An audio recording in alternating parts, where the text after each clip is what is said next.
There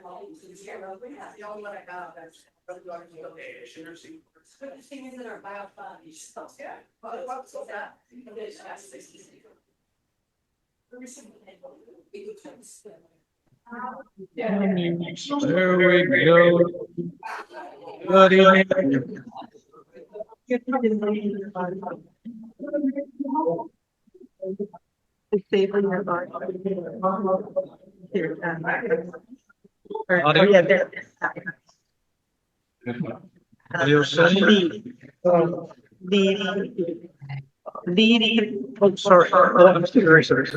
I'm deaf.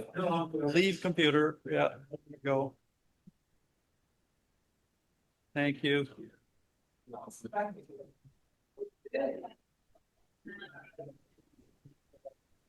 Check 2.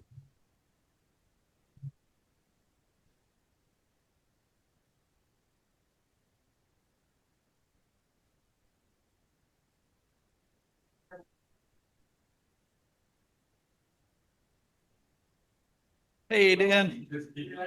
How you doing? Good, good. I do, yeah.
Hello, Jen.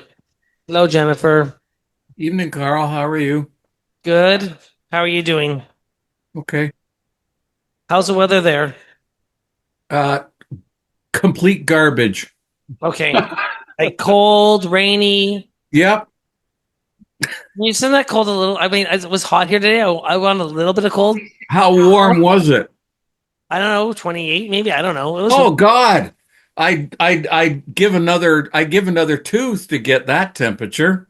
I think that's what it was. I felt whatever it was. It felt Warmer than what it really was. It's been god awful. By times we've been like 11, 12 degrees below seasonal.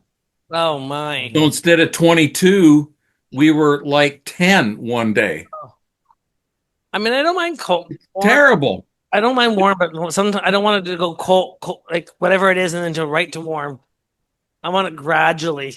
Yeah, that would be nice. No, the weather's been god awful for just about all of May. Well, there you go. I was talking to my brother in Toronto a couple of days ago, and he called it Mayruary. Well, that's about your brother's right. That's good. I like that. I may use that. It's like late February, early March or something. Yeah.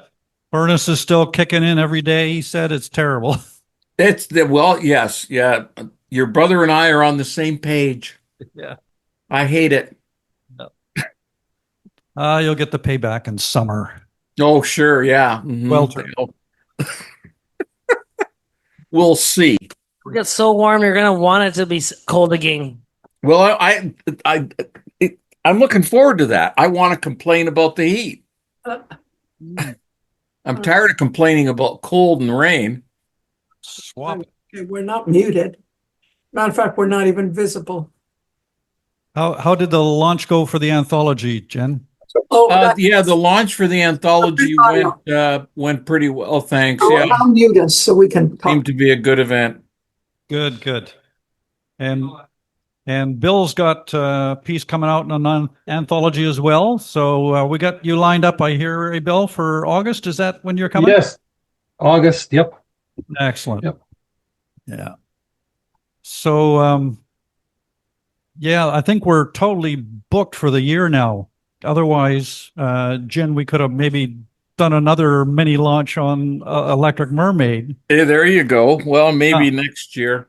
Maybe next year. Now there is a launch happening in London, but it's hopefully going to be hybrid. Okay. And it starts at like 7 o'clock our time. Okay. 4 o'clock our time. That's good. What? Yeah, so it'd be 4 o'clock your time, September the 18th. So Sorry, what was that date? September 18th. Okay. I'll make a note. Yeah, fingers crossed it's hybrid. I like it's a dual launch. It's Pen Kemp and I, for those of you that know of her. I'm very much riding the coattails. I'm just hanging on to a coattail there. And so we're rigging it up. It's at the Central Library, and she's been pushing to get a hybrid so that it's online too. So we'll see. Awesome. Yeah, it's great. Hybrid. My little anthology will be having launches in every province and territory in conjunction with the Cross Canada Trail Committee. So somebody else will be filling in for me because I'm not much of a traveler. But anyways, So this is like a live tour across Canada they're doing? No, they're going to do it a week at a time and just in certain locations in each of the provinces, because the book basically is 13 writers, 13 provinces and territories, and yeah. Cool. And Trump will be invited, I understand. I don't know that he's got to walk there though, along the trail, so that may not happen. Awesome. All right. I think we're 2 minutes from launch. Oh,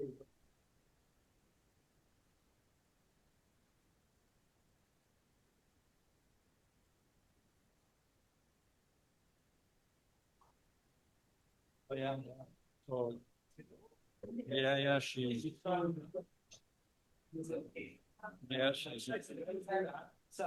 launching out. Is she be here in person? Yeah,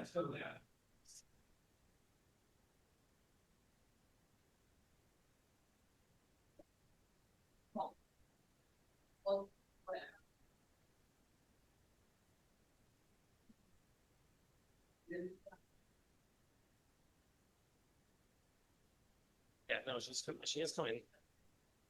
Yeah. Is Roberta? And there's Rachelle. Hello.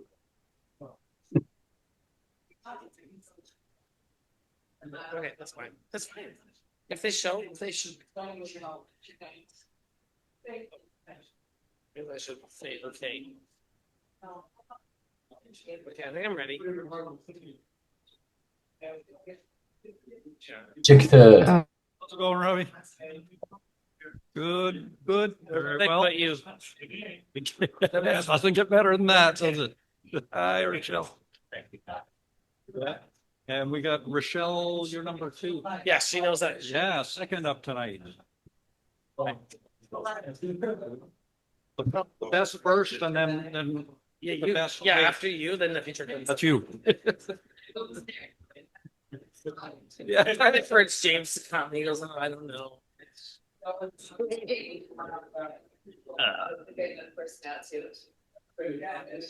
Sunny out there. It's hard to pull people into. When the weather's like this too, it makes it harder, right?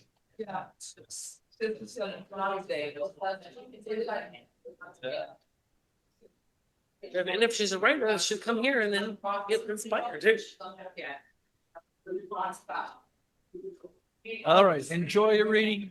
We will. Okay.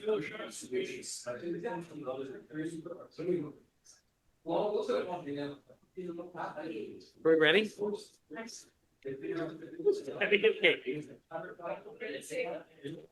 Electric Mermaid MC Derek Hanebury is a Portobello writer, a poetry, fiction, and creative non. It's great we get everybody's attention. All right, we're gonna get started. Okay. Find your seats. Only thing but life. Okay. Just saving. Okay. Electric Mermaid MC Derek Hanebury is a Alberni. Sorry. Excuse me. We're starting. Electric Mermaid MC Derek Hanebury is a Portobello writer of poetry, fiction, and creative nonfiction who taught writing here at North Island College for many years. His new book, Something Else Altogether, is out. Thank you, Karl, and welcome everybody to the Electric Mermaid for May 2025. Wonderful looking house here tonight. We got lots of people live, and I think you're going to enjoy this evening. Many of you are new, I know, so you might not be used to this hybrid kind of situation. We have a whole Zoom audience out there that we talk to, and they read as well. And then we have open micers that read here in person, and of course our featured reader tonight. We're very glad to have Bradley Joseph Brown with us reading from his mystery novel. So that's going to be something else. Yeah. All right. So I want to begin by saying we're grateful to the Hepetcheseth and Sishat First Nations for hosting us on their unceded territory here tonight and putting up with us for all these years. We also have how many? Oh, we got 12 readers signed up already. And who knows who else might trickle in on open mics. So it's going to be a good evening. I want you to just sit back and enjoy. Sheila will run around and keep you fed and watered. If you need anything, just let her know. For those local here, and for everybody out in Zoom land, good evening and wonderful to see your smiling faces one more time. So we're going to get started right away out in Zoom land, and Jennifer Wen's going to start us off from London, Ontario. Good evening again, Jen. Good evening. Hello. We Port just Alberni. we just need a minute there. Char's Oh. going to have a minute of Sure. challenge here. You're in darkness for one thing, Derek. Now okay. Now I can see you better. There. You just had to say the word and I lit up. There you are. Okay.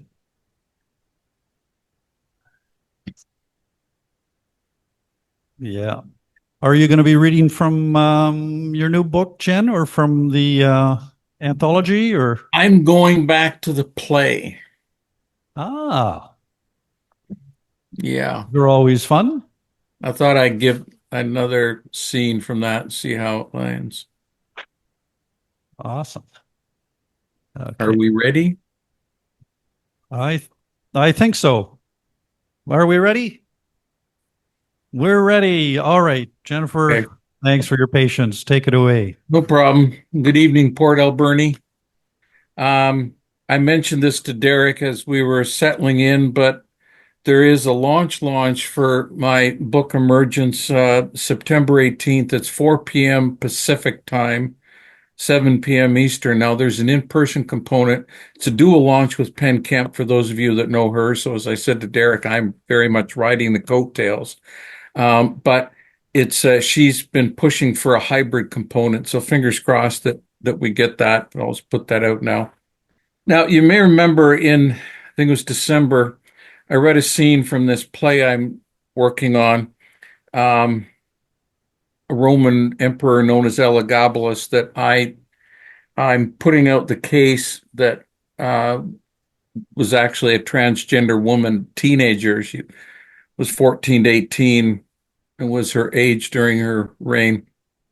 And there's some reasonable evidence for that. I'm certainly not alone. And the play is called Empress. This is Act 3, Scene 8. For if that matters, there's 4 acts. And so this is a fair ways in. 2 people basically, Various, which is the name that the Empress goes by, at least with some people and in the script, and Gannus. Gannus, tutor when Various was very young, then general, then now advisor. The relationship's been deteriorating for about an act and a half for various reasons. In a reception room, Gannus is led in by the commander of the Praetorian Guard, and you'll be able to figure out who's talking. I'll give you clues at first. Various, you may leave us, Commander. Yes. Letters from the Legion commanders.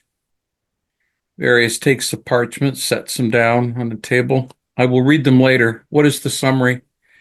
The situation is largely good, but there is a certain amount of discontent. Why? Is the empire not stable? Yes, but there are some issues causing concern. Actually, a certain amount of consternation. Various waits. I am not sure I should. Do go on. Don't stop now. There was the urgency to put women in the Senate. I am still proud of that, but perhaps too soon. I would call it innovative and forward-looking. There must be more. The parties you threw bothered some, hardly without precedent around here, and some occasions are now old news and misunderstood. Gannus hesitates. Various insistently motions for him to continue. Well, there is Elagabal, including the Vestal Virgin. Admittedly, the Vestal course is now abandoned, but still, I know what you would say, and you know that is a sacred mission, which will be accepted in time as long as my key people are on side. Are you? Yes, but have you defended me? I have done my best. Really? But put that to one side for the moment. You have more in your mind, I can tell. I am not sure. I insist. Very well. Your stage performance, for one, as Venus no less. Many look askance at that. We warned you, implored you, but you went ahead. Why? Why do it after all the previous turmoil?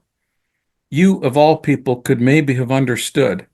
It was something I simply had to do. It was and is my business. What conceivable threat is it to anybody or anything? You are emperor. You need to accept certain realities. You need to set an example. Do I really? An example of what? Archaic mindsets? I see where you're headed. If you're leading up to Hierocles, don't go there. Hierocles being a charioteer that Various was forming a relationship with at this point. But you are burning bridges, Various. Surely you must be aware of widespread objections. To what? Love? How is that a problem? We all know of Hadrian and his Antinous. He even built a monument, an obeliscus no less, to his memory. It was long lost, but I found it, restored it, erected it, and it now stands proudly at the Circus Varianus. And yes, it doubles as a tribute to my own beloved. If Hadrian can do it, why not me? Hadrian was more discreet, and besides, Hadrian was Hadrian. And during this speech, Gannis will look to jump in more than once, but won't be able to. And I am what? I sit on a throne where you put me. You and grandmother, whose plotting is endless, ever ready to grab the tiller and steer us into a storm. We all fought at Antioch to take power, and we won. But you, Gannis, you convinced me this was a good idea, that I could do this, that I was the right person. And now you don't like how I do it. It's more than that, though. This goes way back. You knew my upbringing better than anyone. You knew how vulnerable I was, or should have. You could have protected me instead of using me as some kind of tool for everyone else's ends. You betrayed me then, and you're betraying me now. Oh, yes, I know about your backhall conversations. Commander, and head of the Praetorian Guard enters again. Emperor, please, wait, says Gannis. Take him away. He is to be executed for treason. And he's dragged off protesting. Whoa. He was doomed.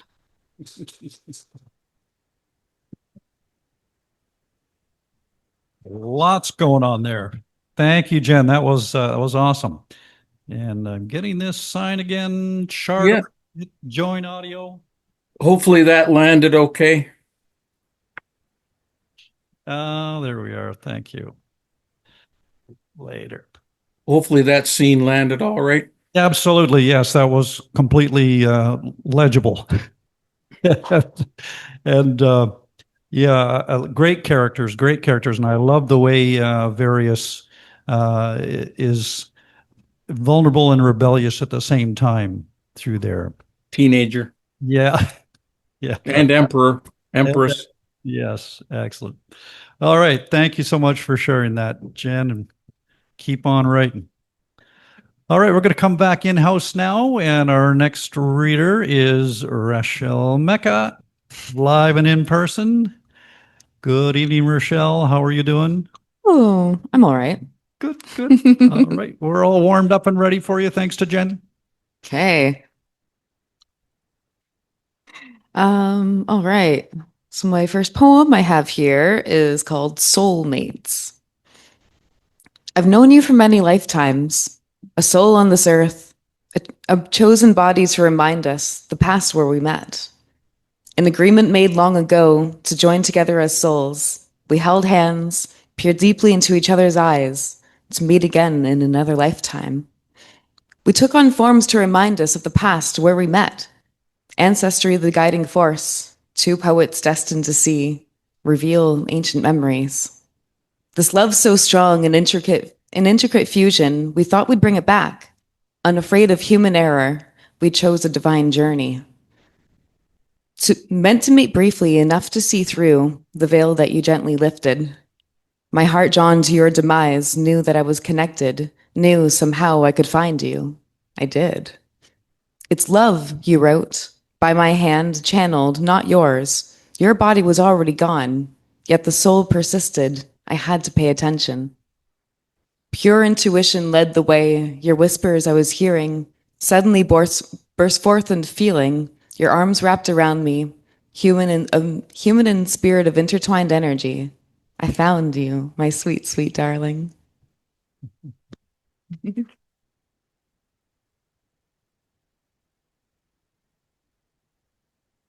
That's someone who I believe that we had a connection way back in the past. And writing this poem was also triggered of something very beautiful. I looked up out the window, and then in front of the setting sun and the glow of the orange sky, there was this light trickling mist, and it was so beautiful. And on the other side, that way, whole rainbow across the sky. Perfect. Had to be a message. A hallmark moment.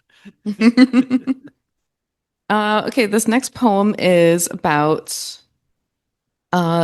leaving my current job, and I have one day left on Friday. I work in a Canadian Mental Health Association. So I'm a janitor disguised as a social worker. Feels like When I pick up a white mop turning black, off floors perpetually stained with age, I wonder, how do I land in the life that I want to live, rise above the filth of others' life choices? I'm radiant, shining where my light does not refract out. Too long here and it might dim again. To leave feels like giving up on community service. Something noble. Oh no, I think I rewrote that part. To leave feels like turning my back on noble work. It takes a strong person to do that job. I'm not weak, but someone who will become that if I stay past my heart's welcome.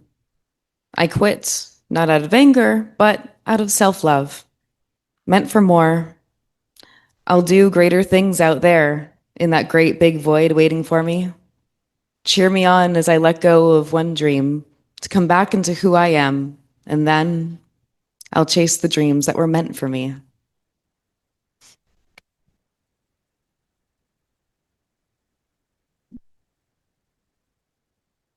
We have time for another little? I think so. Okay. Yep. All right. Following up, but it was written before, but it kind of goes in this order. This one's called Restoration. A cloud swirls pink around my forehead like a halo, permitting entrance to none, an energy that protects, holds me accountable for being. Suddenly unafraid, suddenly audacious, I am liberated. Calm the storm and start a new one. Rain to fire expand. My dreams grow, not shrink. Who ever heard of shrinking dreams? Nobody ever said dream small, maybe dream appropriately. In the mood to be inappropriate, take up space. My power and light encased in blackness. Dream chaser. Sweet. Thank you. All right. Thank you for sharing those and applaud your courage for pushing out into the world to find what waits next. And we wish you all the best with whatever is going to come down your way. Thank you. Yes.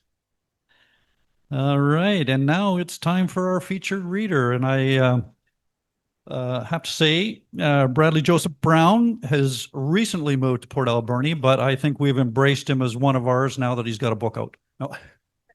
No.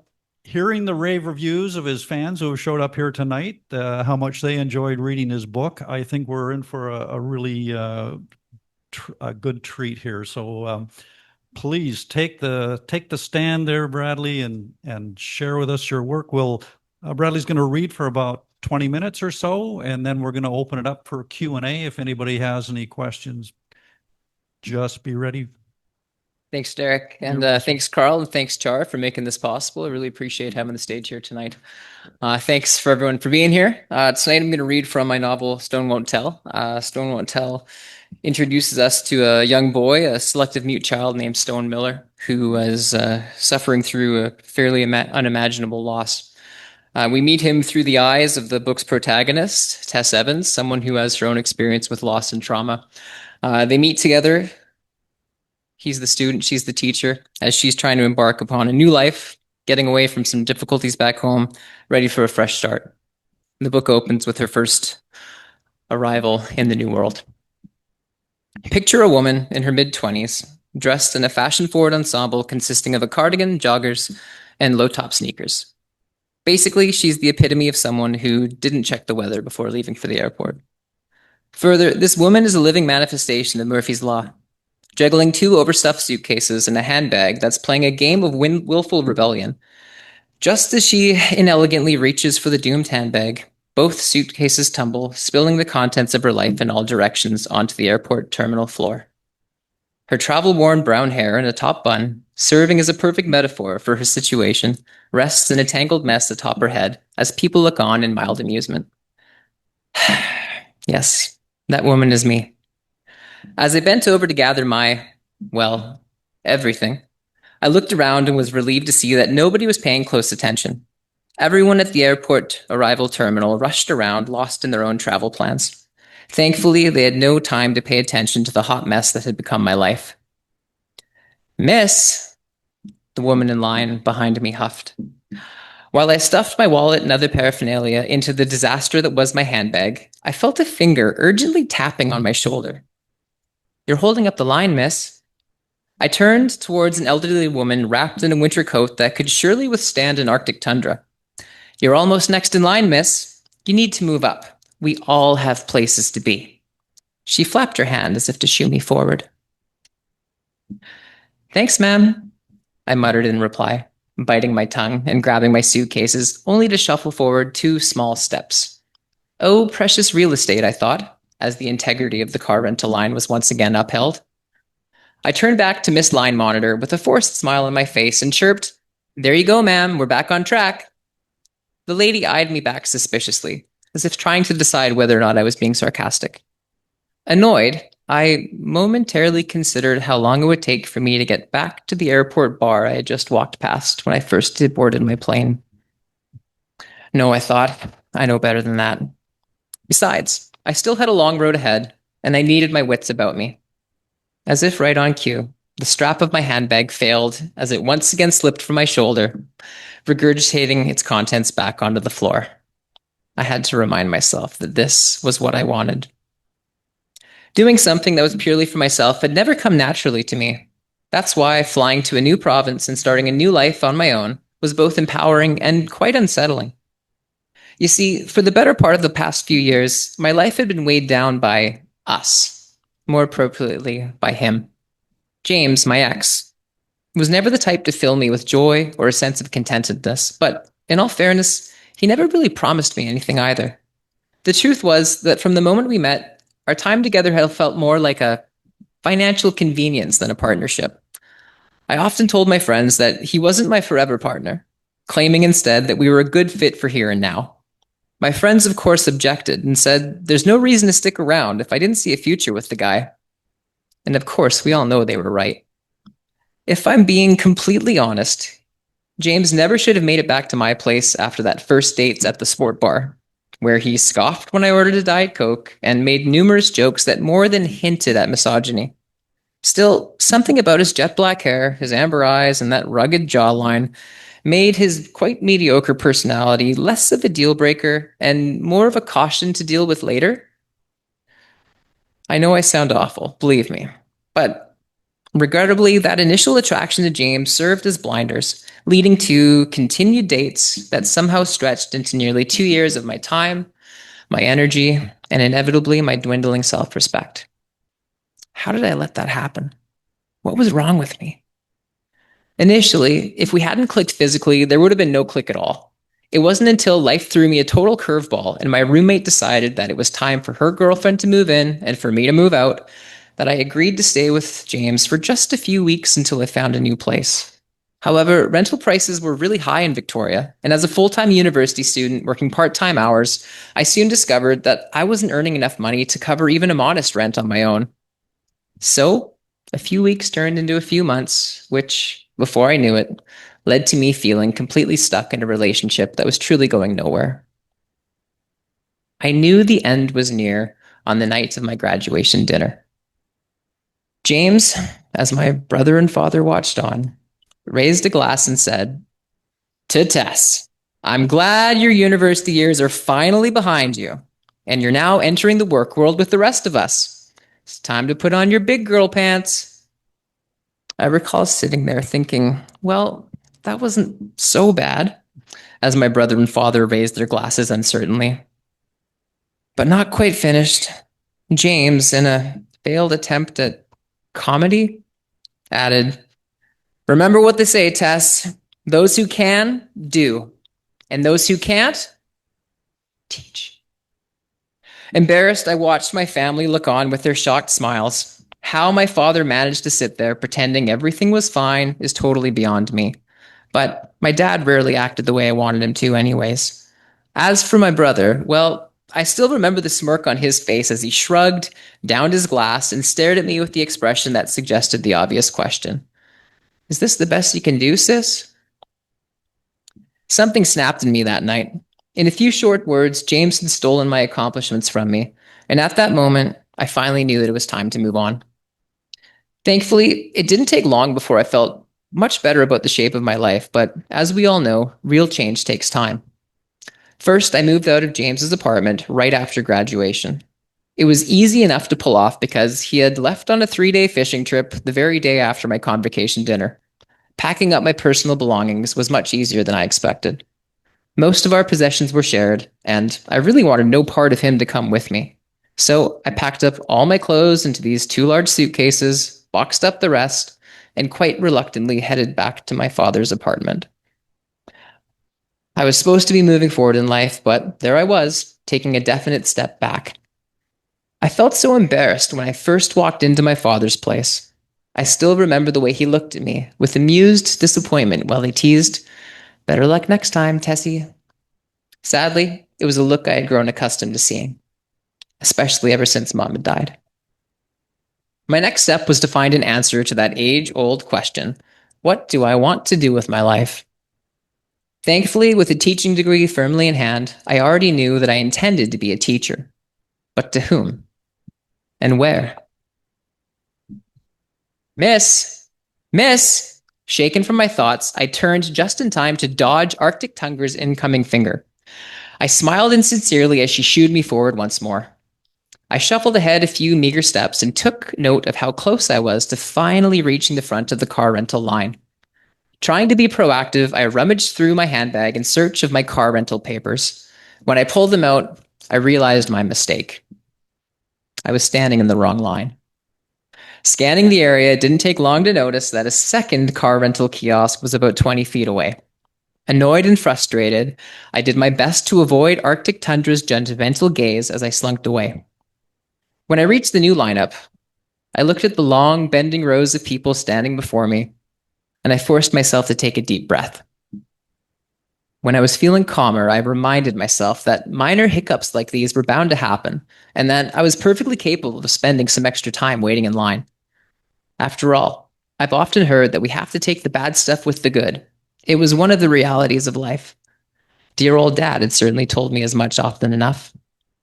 Though, at that time, I had no idea just how much bad stuff was waiting for me, and how just much bad stuff was going to happen in the months following my arrival at the Edmonton International Airport.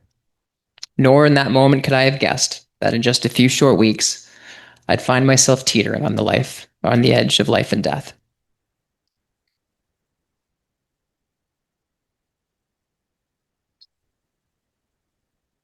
All right, so jumping ahead a little bit in the story, Tess has finally gotten her rental car, and she's left the airport, and now she finds herself on the unfamiliar secondary highways of northern Alberta in the dead of winter.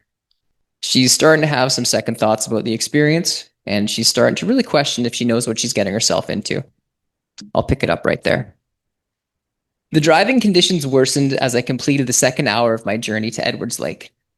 Snow-filled gusts of wind attacked my vehicle from all sides, occasionally making the road and the ditch virtually indistinguishable. I saw mounds of icy snow formed on either side of the single-lane two-way highway, causing the road to narrow at points so that traffic from both directions was forced to share a single lane. Although the temperature inside the car remained toasty and warm, ice was beginning to form inside the car windows. I cranked the defrost occasionally. However, each crank inevitably led to reduced visibility, while cold and warm air battled for dominance along the inside of my windshield, further obstructing the view. Other than when our family had driven together to Victoria during my childhood, I had spent minimal time on road trips, least of all road trips that occurred during winter. I was really starting to wonder how much more I could handle. People warned me about the harsh Alberta winters, I thought, trying to console myself. It didn't really help. Turning up the music to quiet my nerves, Harry Styles became my travel companion and would help ward off some of the discomfort I was feeling. After all, as my mother used to say while half-cut dancing solo by the fireplace, you're never alone if you have a song in your heart. With her thoughts in mind, I turned up the music loud enough so that it drowned out the ever-present thumping of the winter wind against my driver's side window, and I sang along with Harry as he and I performed a few of my favorite songs. Cruising along steadily, gradually improving my ability to manage the road and the weather conditions outside my small concert bubble, I started to feel a little bit more relaxed. But a few kilometers down the road, my bubble burst. After being alone on the highway for the better part of Tess and Harry's musical highway showcase, the distant glow of oncoming headlights brought me back to earth. As if on cue, the velocity of the wind gust increased just then, taking some of the much-needed roadway visibility away. I hunched forward over my steering wheel, as if sitting closer to the windshield would somehow help. My nose grazed the space between my hands as they grasped the contour of the steering wheel, my eyes searching for a reprieve from the blanket of snow obstructing my vision. The headlights drew closer, and I knew I'd need to steer my car further to the right to make space. But given the oncoming wall of rushing snow, I couldn't really make sense of what was ahead of me. I cursed under my breath as the headlights drew even closer. From what I could tell, they belonged to a really big car, like maybe a van or a truck.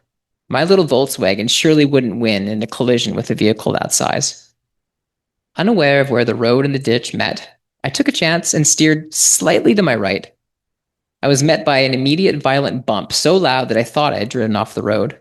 My tires tore into the mix of ice, asphalt, and gravel below. "Shit!" I screamed, as Harry kept on singing. The wheel pulled to my right and left, and I slammed on the brakes. The car spun, and I lost all sense of direction. I continued to push hard against the brake pedals, arms fully extended, elbows locked, and eyes squeezed shut. I held tightly to the steering wheel while I braced for impact. To my relief, the impact never came. After the third or fourth revolution, my car stopped. I let out a sigh of relief and shifted gears into park. Disoriented, I undid my seatbelt and spun around in my seat, trying to figure out whether I was still on the road, while also trying to locate that other car. At that moment, two bright lights approached from outside my door. Lifting my arms to shield myself from what felt like an inevitable impact, I started to feel lightheaded. As I braced for the collision, I heard somebody tapping on the window. "Ma'am, are you all right?" With my window now fully covered in a collage of ice and snow, I could barely make out the shape of the person knocking. "I'm all right," I shouted, head still spinning. "Just give me a second." I gave the door a little nudge and saw an older man looking down upon me with kind eyes and an even kinder smile. "Goodness, miss, we sure were worried about you." He reached down and gently grabbed me by the shoulder, guiding me outside.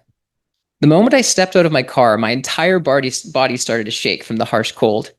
With exposed skin on my ankles, hands, and head, a painful stiffness set deep into my bones. I vibrated from head to toe while trying to make sense of my surroundings. Though the fierce winds impeded my vision, I looked around and saw that my car was in the middle of the highway, nose and tail running perpendicular across the road. The man pointed to my left. "Go sit in our truck, and we'll take care of your car." Still disoriented by this unexpected turn of events, I reluctantly headed towards the headlights and got inside. After a few minutes, my heart began to settle, and the outer extremities stopped throbbing. As the winter storm raged on, I was comforted by the relative warmth of the truck and the evident kindness of northern Albertan strangers. Although the roaring winds and wicked snowfall prevented me from making out precisely what was going on outside, before long, the figures re-emerged outside the truck. The familiar man opened the door and settled into the driver's seat. "Jeepers," he cried. "Nights like these, I'd sooner be nestled next to a warm fire, enjoying a hot cocoa with the missus." He dusted the snow off his shoulders and turned to me. "You doing all right, ma'am?" I rubbed my legs for warmth and pulled the blanket I found on the seat next to me tightly around my neck and shoulders. "I'm okay," I replied. "I'm just grateful that you guys stopped to help me out. I really don't know what I would have done without you." I watched as another warm smile appeared on the man's rosy, wrinkled face. "Oh, goodness, ma'am, I appreciate the gratitude. But truth be told, you're the reason we're out here in the first place."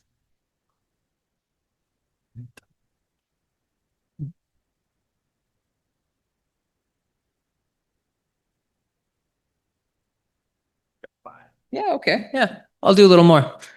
Jumping ahead in the story, Tessa does eventually arrive in Edwards Lake, and she settles in with her hosts at a B&B. Before long, she's ready for her first day in the school building. It's a day without students, and she has arrived into the school building, and she's just met Mrs. Pincombe, the school secretary, and Mr. Williams, the school principal. Tess has just found herself with her foot in her mouth. She's cracked an off-color joke, and here's what happens next. Mr. Williams let out a choked chuckle, covered his mouth, and looked at me with astonishment. I stammered, realizing that I'd just taken things way too far. Mr. Williams directed me down the hallway and said, Let's finish this conversation in my office. As I followed him down the narrow hallway, wondering if my loose lips had just assured a very bad first impression, Mrs. Pincombe said, "Chat later, Tess." And then, unexpectedly, she wished me luck with my car troubles. She must have read some surprise on my face when she smugly added, "Oh, Tess, I'm the school secretary. It's my business to know these things." Understanding her meaning, I smiled as she continued, "We're a very tight-knit community here in Edwards Lake.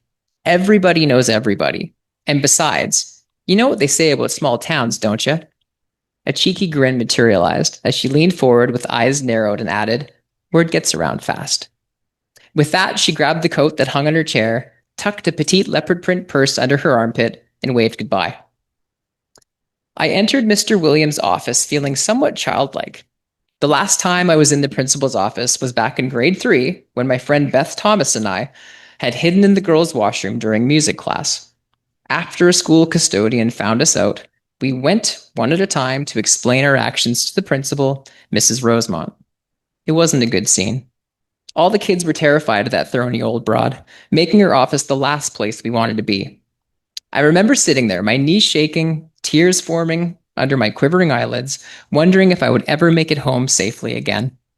I was 9 back then, and I didn't have much experience identifying irrational fears. Mr. Williams walked into his office and pointed at the vacant chair across from his desk. He sat down on the opposite side, placed his elbows on the desk, and tented his fingers together, effectively masking the lower part of his face. I stepped forward and did as expected, parking my little caboose in the chair while waiting for what came next. All the while, I couldn't help but wonder if it was reasonable to anticipate a reprimand for my behavior on the very first day of my job.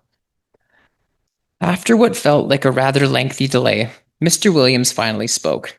"Tess, that was so funny." Hearing the melody in Mr. Williams' voice, my shoulders dropped and I relaxed. I watched as he gathered himself, let out a long, drawn-out sigh, and then he sat up at his desk. "It's really good to laugh," he announced, while adjusting a pile of papers on his desk. "Honestly, we can use some levity around here, Tess. We've endured some hard times as of late." No sooner than his words left his mouth, I could see that his mood had changed. The brightness in his eyes hollowed out. What just happened? I watched and waited while Mr. Williams subtly wagged his head from side to side as he seemingly engaged in an internal debate, weighing what he might say next. "Tess, I hadn't planned on mentioning any of this. Not right away, at least. There are so many things, good things, that I really want to tell you about our school, but I suppose the sooner you know, the better." I didn't understand what he was referring to, so I just sat and listened as he added, "Our town has been through a lot lately. I don't suppose your hosts mentioned any of this to you?" He looked at me expectantly. I didn't know what to say. I just shook my head. I watched him hesitate before carrying on. "Tess, you'll recall that the job posting stated that we were looking for someone with experience teaching students with trauma." I nodded. "Yes, I remember." "I'm sure you've been curious about that particular detail." Naturally, I had, so I nodded again and waited for Mr. Williams to elaborate. He explained to me that one of the students in my class had very recently lost his mother. While he didn't go into any specific details, it was clear that Mr. Williams carried a heavy heart about the whole situation. I could see something hurt, raw, in his expression when he told me that my primary role was to help rebuild trust between the student, the family, and the school. With his eyes downcast and his voice colorless and dry, Mr. Williams added, The student's name is Stone. Stone Miller." There was a heaviness in the room. It was a lot to take in. I remember swallowing hard and watching as Mr. Williams closed his eyes, gave his head a gentle shake before looking up at me with a saddened expression. "Tess, this was a mistake."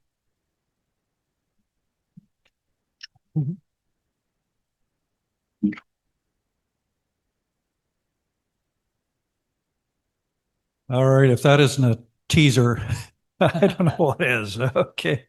The scene is set. That was wonderful. Thank you, Daniel. Appreciate that. Thank So we're going to throw it open for questions and answers. I'm going to start it off here. I'm just curious about your experience with teaching in a smaller community. Have you had, other than Port Alberni? I mean, have you in Northern Alberta? I mean, that rang really true. Those trips up north and to Peace River when I was younger and foolish.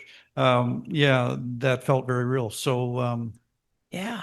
autobiography there at all? Yeah, there are bits and pieces. During my pre-service years, before I had completed my degree, the program that I was a part of had you spend lots of times in classrooms. And even though I was based out of Calgary, I was in rural Alberta for 3 of my first practicums. So you found out pretty quickly that the school is a tight-knit community, and you play more than just the role of the teacher. You're one of the few adults outside of family that these kids really know.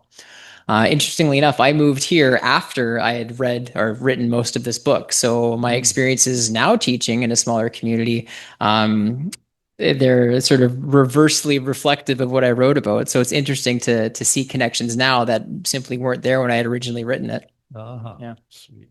Maybe a sequel coming. Who Yep. knows? Yeah. All right. Anybody have anything they'd like to ask? Daniel. Out there in Zoom land? I got something. Go ahead, Kathleen. I very much enjoyed your read. I enjoyed your reading very much, and I enjoyed that opening chapter. And I mean, it was just marvelous. And I'm just sort of wondering, when you wrote the book, did you write that as it is now and say that's my opening chapter, or what was the process? Yeah, thank you. And thanks for zooming in. I guess the intention with this chapter from the moment I first put pen to paper, or I guess keystroke to screen, was I wanted it to be Tessa's arrival, right? So everything that happened in that first chapter is really meant to be our way of just getting to know Tess, stranger in a strange land kind of thing. More details about what would happen and more plot points kind of found their way in later edits. But the initial intention was we just wanted to see the world through Tessa's eyes as she entered into the unknown. Well, very well done. I love the spilling suitcase and the lineup and all of that. Marvelous. Thank you so much. Yeah, it felt very real and natural. And Yes. totally evolved. Yeah. Sweet. Thank you. Any other questions out there in Zoom land or here live? I think we have a mic actually. If anybody here wants to ask a question, we'll run the mic down to you. Oh, Here goes who this person was now. This is from PW. Hi, Uncle Brad. Great job reading. Do any funny stories from your teaching career make it into your book? Yeah, absolutely. One of the joys of teaching, anyone who's been in the profession knows that every day you come home with more stories than you can tell. And if you're lucky to have a partner who's willing to hear them, gosh, they hear a lot of funny things. So as Tess enters into Edwards Lake and she gets her feet wet in the classroom, although much of it is fiction, there's certainly elements of reality. There's scenes when she's teaching a lesson that I've taught. There's scenes when she thinks things are going well and finds out they're going sideways, which like I have lived. It was definitely a fun medium to take firsthand experiences and share them with the world. sweet. Yeah. All right. Thank you. Anything else out there in Zoom land or here? Oh, we got one here.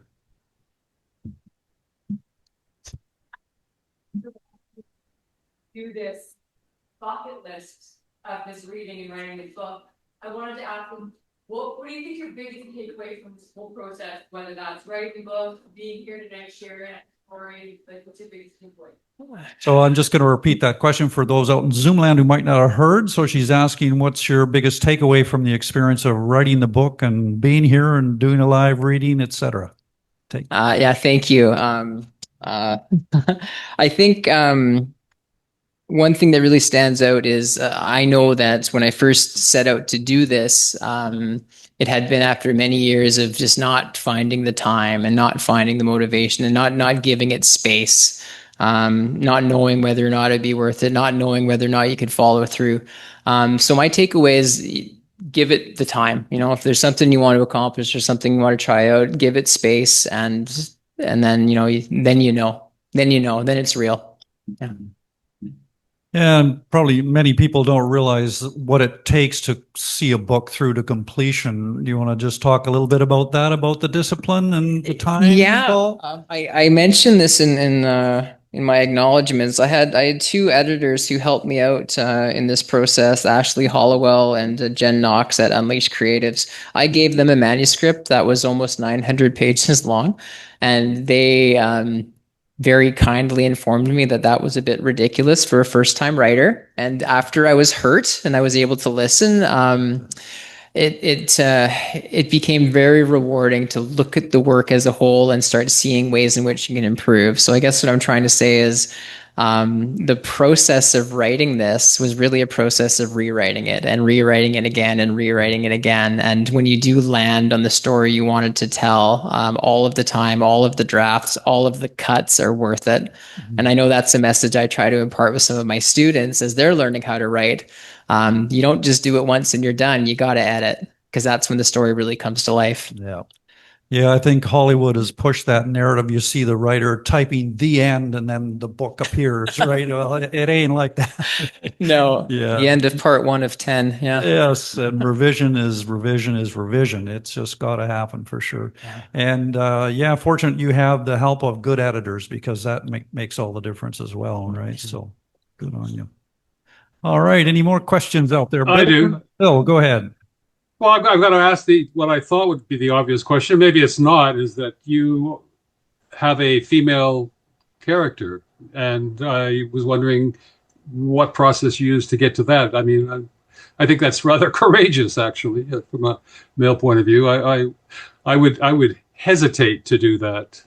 I've tried a little bit, but yeah, why that? Why with a female character? Yeah, I really appreciate that question. And I guess I anticipated it too a bit, Bill. What it kind of comes down to for me is when this book was an idea, when this story was an idea, the idea was stone. I pictured a young boy who was just in an awful situation. I pictured a boy who didn't know how to communicate with the world. And I pictured a boy who had lost his mother. So when I started thinking, how do you support that boy? My heart and my gut just told me I'm going to offer him a protagonist that can help fill some small part of the void left by his mother.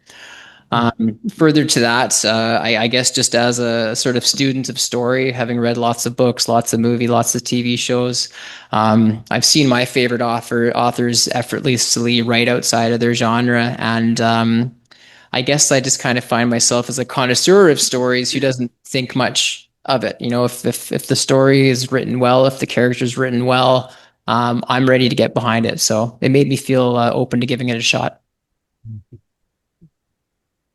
W. Yeah, I also have a question.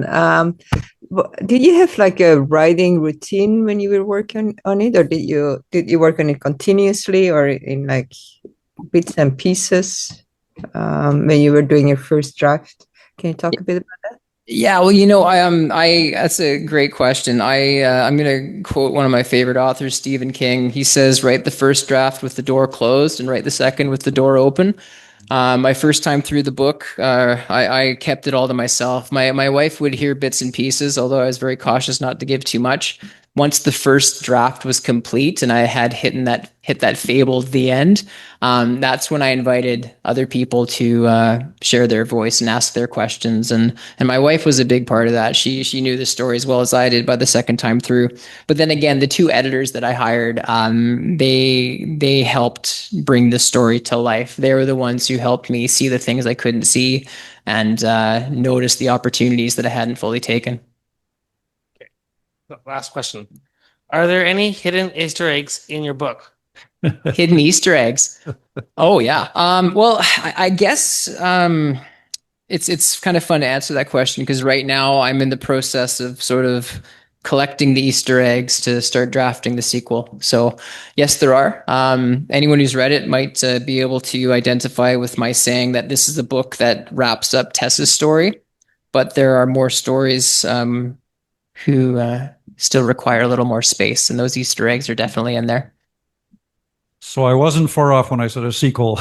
That's right. Yeah, that's right, Derek. Here. Well, we'll be happy to have you back when the sequel comes out, and hopefully you can join us monthly here too, and maybe even share some bits of it, because it can help, right? If you put it out there. I know I'm the same. I kind of guard the first draft very, very carefully, but after that, to throw a few test ones out and just feel the reactions of people, it's very helpful. So we'd love to have you back. Okay, thank you so much. I appreciate that. Thank you so much for your reading, man, and the great answers to your questions as well. And just a reminder, we do have Daniel's books here. You can grab one for $20, and online there, I think it's at amazon.ca. Yeah, they're all on Amazon as well, on various formats. These ones are $20 instead of $24.99, because I call this the backwards parenthesis edition. There's one page where a bracket's backwards, and it's driving me nuts. So, hey, but for a $5 discount, it's well worth it. All right, wonderful. Thanks again. Thank you so much. Thanks, brother. Appreciate it. All righty, we're going back out into Zoom land now, all the way over across the water to Germany, and Lesli Omohundro-Bronczkowski's live with us again in the middle of the night. Good morning, I guess we'd say, Lesli. Hello, how are you? Yeah, it's really early. What are you going to share with us this evening? This is another really short story. It's also, it was just mentioned stranger in a strange land. In a way, it's like that too, like moving to another country where everything is different, including you, and how you kind of become part of that country despite everything. Okay, it's called Beyond the Visible. She wondered how long she had been standing there at the edge of the harbor. Not that time mattered anymore. Just as it didn't matter anymore that she was soaked to the bone, her dark hair matted to her head, her t-shirt revealing the contours of her breast. After all these years here, she'd got used to the rain, to its inevitability. In the old days, when she first came here, she would run inside at the first drop, shivering from the sudden chill in the air, the accompanying darkness, cursing another wasted afternoon. Back then, there were moments where she longed for the other world, longed to go back to a place where she had been, if she were honest, the outsider, the invisible one, living a life that had folded into habit. Anything but this. In those moments, she wondered how she could have been so naive. How could she have thought that running away was her only option? Running away to this?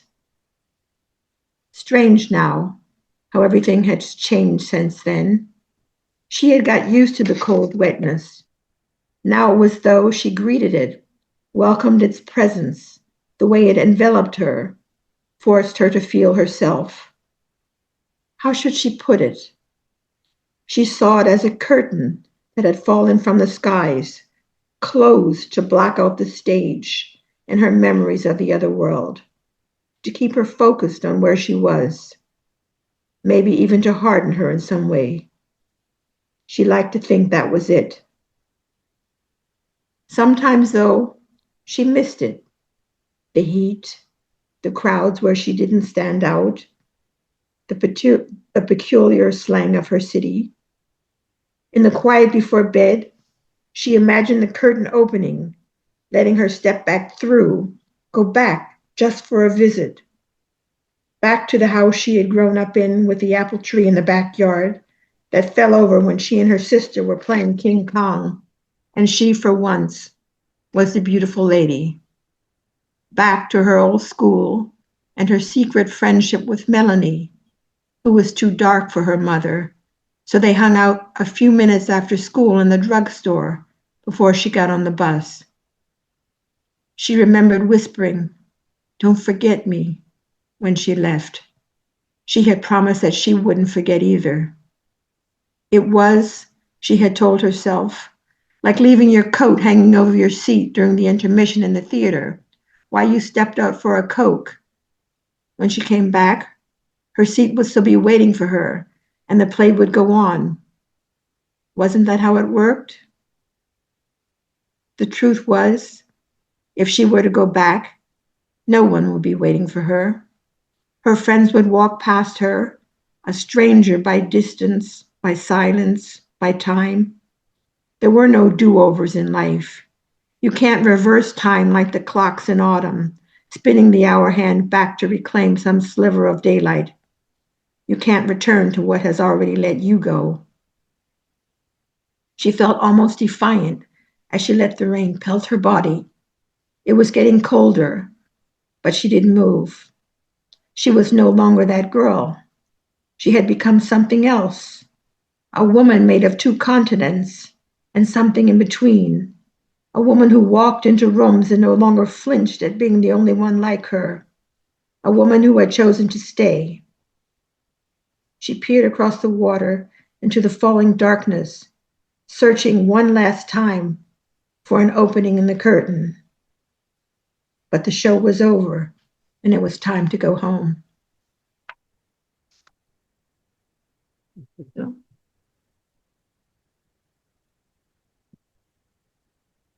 Beautiful, Leslie. Thank you. Thunderous applause here at Char's, which you probably couldn't hear, but it was much appreciated. Yeah, that journey from outsider to insider, and where you stop looking back and start looking ahead in the new country. That's you really captured it in that little piece.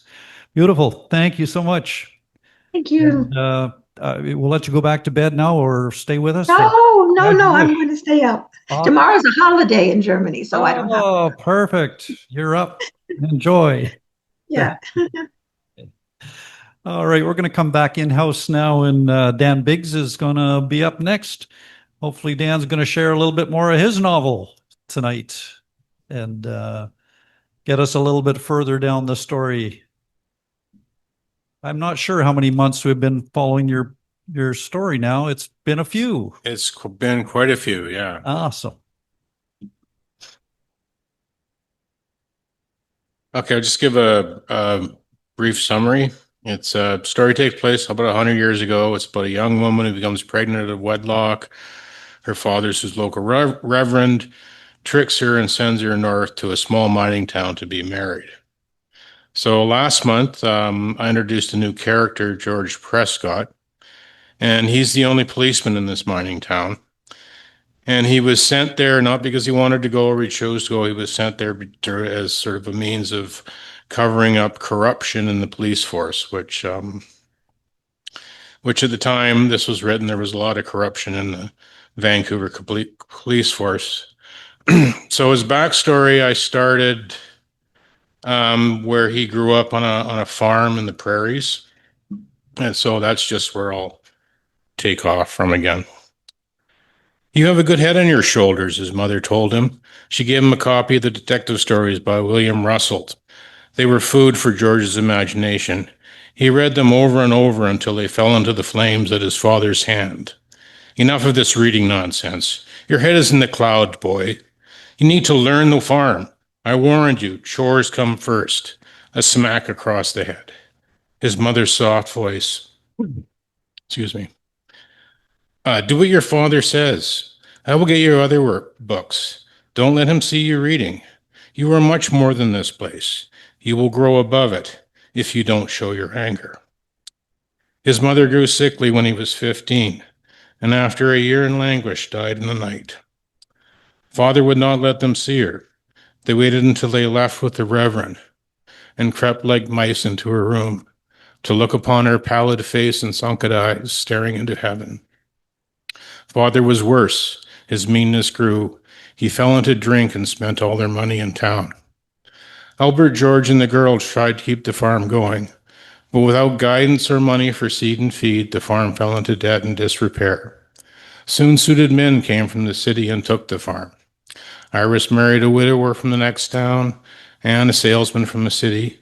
Albert went east to Ontario, and George went west to British Columbia.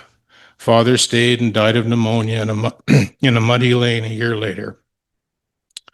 Out west, George found work on a cattle ranch and tried to keep in touch with his siblings. At first, he received regular letters and tried himself to write whenever he could find the time. George learned Iris was pregnant, and after 6 months, Anne had left her husband. Why, she didn't say. Anne moved to Ontario to be in the same city as Albert, who had found work in a mill in Hamilton. They often wrote of getting together, but they were always busy or out of money. Over the months, the letters became less and less, and George found himself writing less and less. Weekly became monthly, and monthly became once in a while. His mother, his brother, and sisters, the farm on the prairies, were becoming shells, like frames around faded photos, getting fainter with every recollection. The past is the past. I am young with my whole life ahead, he thought, and he wanted to rush into the future and build solid frames around bright, dazzling pictures. George had learned to ride on the farm. He soon learned riding on a ranch was much different. After many falls from a galloping horse, curses from the head hand, George got the hang of it. "You're a quick learner," he was told. He worked with many other hands and lived in the bunkhouse. To look older, he grew a mustache and learned to roll and smoke tobacco. On Friday nights, the hands would drink beer and whiskey. George didn't mind the beer. He drank the whiskey only to fit in. It made him sick. A few hands had been there a long time. George saw that ranch hands didn't retire. They worked until their bodies failed them and would be turned away to find work wherever they could. But after years on the ranch, they were unfit for most work. George didn't see a future on the ranch. There was no women, and he grew tired of the smells of earth and animals, tired of their rust and corrosive ways. He left just after a year. He wrote his siblings telling them he would let them know where he was when he settled. He heard there was work in Vancouver. The port city was booming, and he wanted to see what else the world had to offer. In the late spring of 1911, Vancouver was a new city, founded 25 years before. George approached it by rail over terraces of red pine and bunchgrass, through mountain passes where the tracks incised vertical rock faces, passing forests clinging to granite and cones of talus, out onto walled valleys with lush fields of corn and hops, simmered by a morning sun, past scattered log homes of build workers with the fragrance of fresh cut wood, drifting motes of yellow dust, and the whine of saw blades. With the approaching sea, the brackish flatulence of mud at low tide, the shock of fish opal from riverside canneries, and the acrid influx of cured leather from hillside tanneries wafted through open windows. Dwellings became catalogued in rows, identical, formed of clap roads in the hundreds, chimneyed, shake, and tarred roofs, soaking in the same morning sun, rifling the halcyon air and thermal bands, bisected by dirt streets cluttered with horse and wagon, people on foot, the honk of a motor car, the white fog of spent. Okay. Oh, thanks. You could finish the paragraph out if you want. Okay.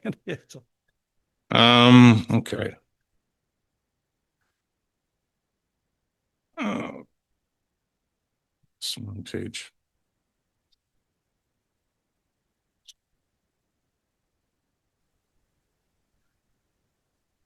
The dwellings became catalogued in rows, identical, formed in clapboards in the hundreds, chimneyed, shaked, and tar rooftops soaping in the same morning sun, rippling the halcyon air in thermal bands, bisected by dirt streets cluttered with horse and wagon, people on foot, the honk of a motor car.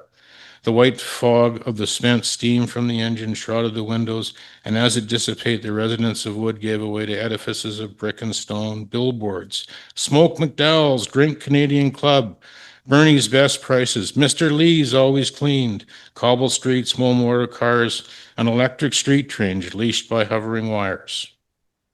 That's Beautiful. Thank you.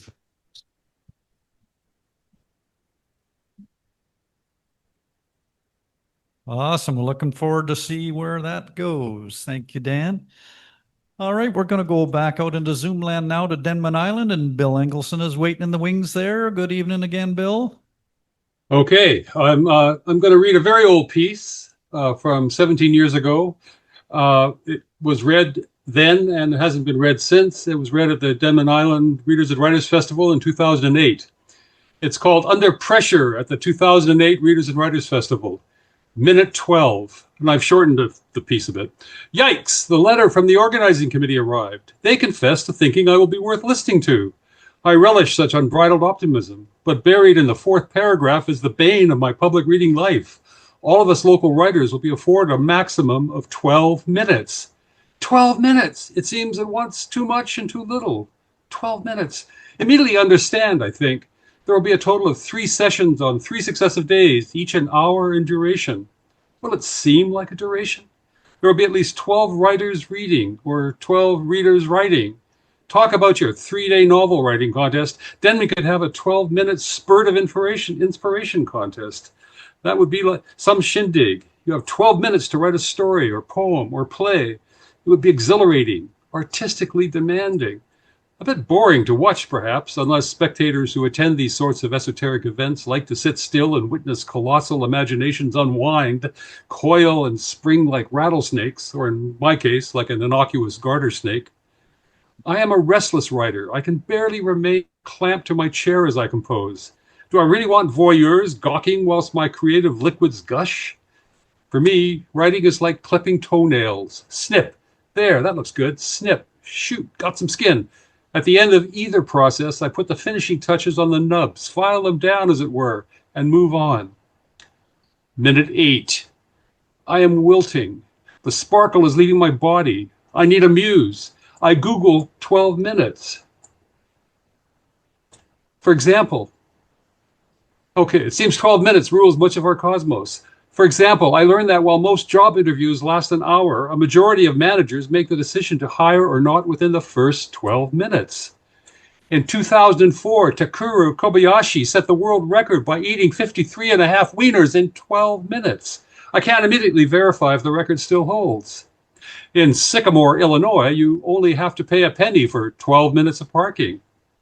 A company in Glasgow is developing a bus battery that will fully recharge in 12 minutes. You can control your cluttered life by cleaning 12 minutes a day. For more information, go to www.12minutstogo.com. YouTube has a delightful site called Kissing a Perfect Stranger in Under 12 Minutes, part of a larger master plan found at www.seduceinseconds.com.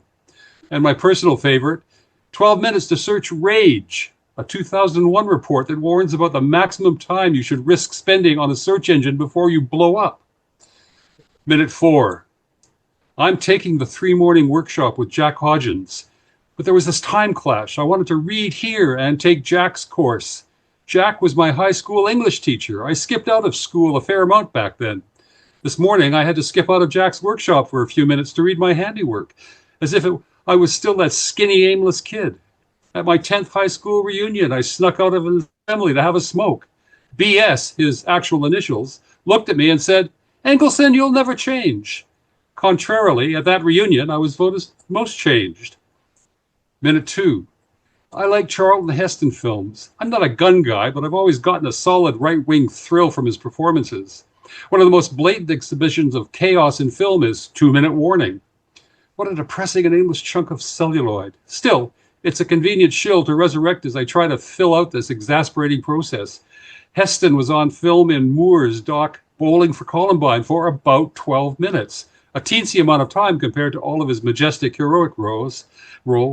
Yet when I think of him now, I see an ancient fellow slipping into dementia, perhaps already there, defending a right dear to him, but terribly out of step with the times. 1 minute and counting.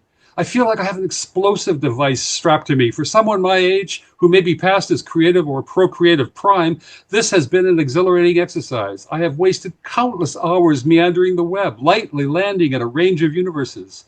I now have a healthy respect for what 12 minutes represents.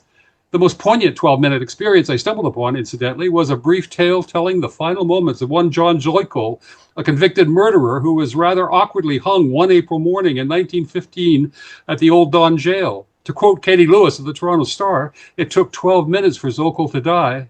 12 minutes is a blip of time. 12 minutes is an eternity. And that's the end.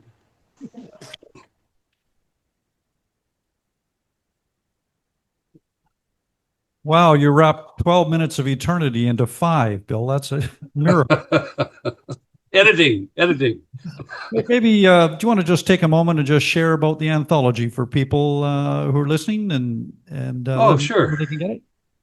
Sure. No, it's a collection of 13 stories by 13 different writers, and there's a poet who begins it. It's called The Not the Same Road Out, and Tidewater Press out of New Westminster is the publisher. And it basically follows the Cross Canada Trail. So every story finds a way to link in to the Cross Canada Trail. Mine's probably the most obscure one, but you know, I write fiction, so who can believe me?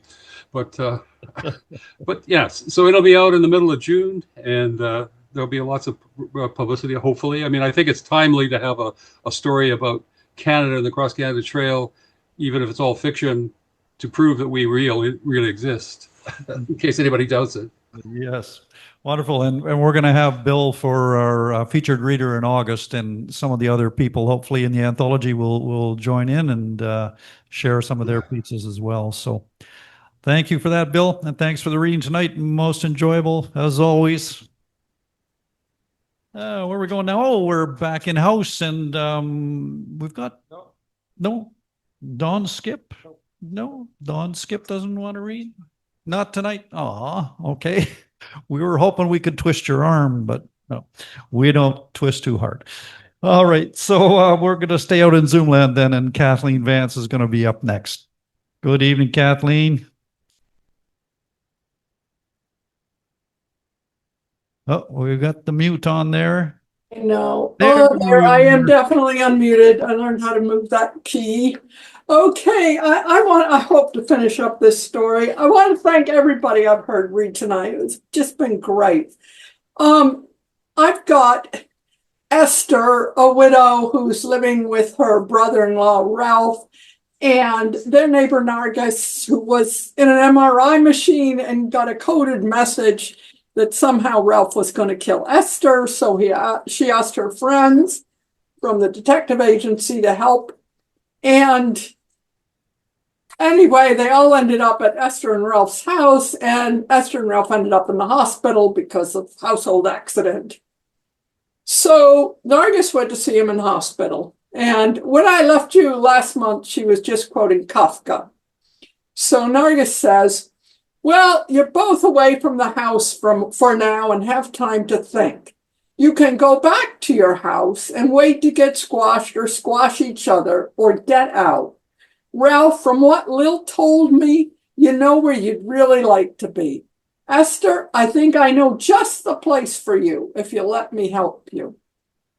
The next time Heather, Harry, and Lil of the detective agency met Nargis and Esther was when they were invited to watch a play rehearsal at Nargis's church hall. I invited Esther to join my church and run the children's program. I emphasized to her that this church welcomes everyone, Nargis told them. Is she reading them stories? Esther would be good at that, Harry said. Oh, no, these children don't need that. If they want a story read, they just ask their digital personal assistant. No, these children don't need screens and passivity. They need real-life activity. Esther is helping them put on a play based on the story of Daniel in the lion's den. Just then Esther rushed up.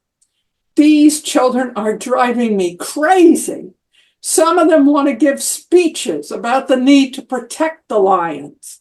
Others want to preserve the lion's den.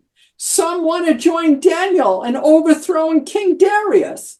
One child said he is surrounded by a special force field and no one is allowed to make eye contact with him or touch him. And don't talk to me about costumes. Some want them made only out of organic cotton.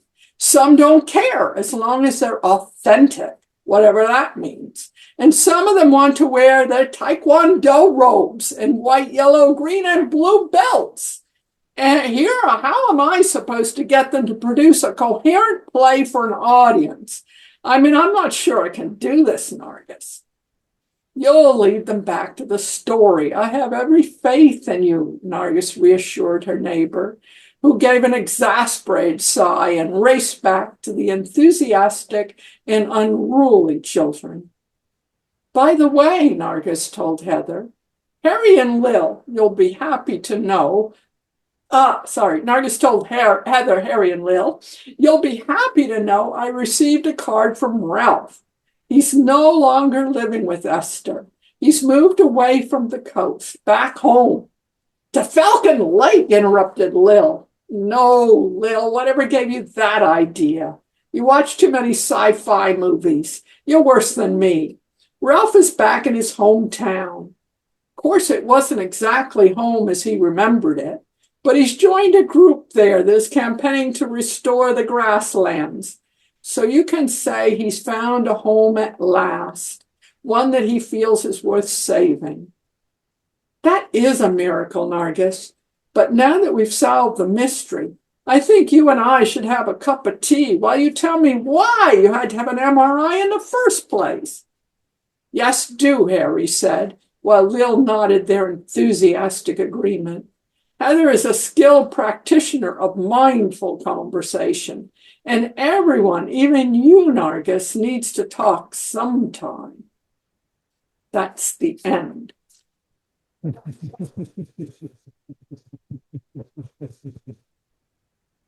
The real end? Yeah, it's the real end. I mean, in this world, I find more and more when I write something, I just want to create kind of a nicer place. All right. Thank you, Kathleen. And If you don't for mind. the installments along the way. It's been an enjoyable ride. Lovely.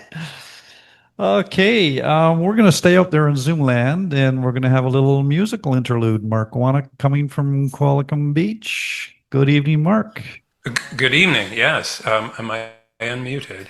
Am I unmuted? You're unmuted. You can hear me, all right. It's okay? You can hear it all right? All right then. Thank you. I should just explain, in case you don't know, because it pertains to the song I got in mind here, a notions department. I used to work in a department store there, and the Eaton's department store in Winnipeg. I always thought the notions department was the coolest department because, you know, ideas and that kind of thing. That's not what they sell in the notions department. It's all the in-between stuff. It's needles and threads and buttons and bows and ribbons and fasteners and zippers and stuff like that. So you kind of need to know that. Randy worked in notions. Down on the 4th floor, I see him straightening the little buttons, the possibilities, and the not quite sures. He had a knack for knickknacks and tying on ribbons and bows. The little bits and pieces that hold together the highs and lows. Me, I worked all over, moving boxes as need be, saying I liked it when I was left alone, but really wishing I wouldn't be. And more often than not, I'd end up down on 4 to listen to Randy talk of iron-on patches and all we're looking for. The notions he had were a marvel, it's true. He'd say things like, money is a curtain that hides an empty room. And when asked where one could find the sequins and glue, he'd say you gotta tear your eyes from paradise if you wanna do all you can do. And I remember when he talked to Roland in electronics, who wore a white shirt, as antiseptic as his dreams to get everything to work. Roland carried a little black box in his pocket and a lot of different keys. And he worried about the pace of change and what it was he might really need. But he was smiling when he left, him a true smile it was too.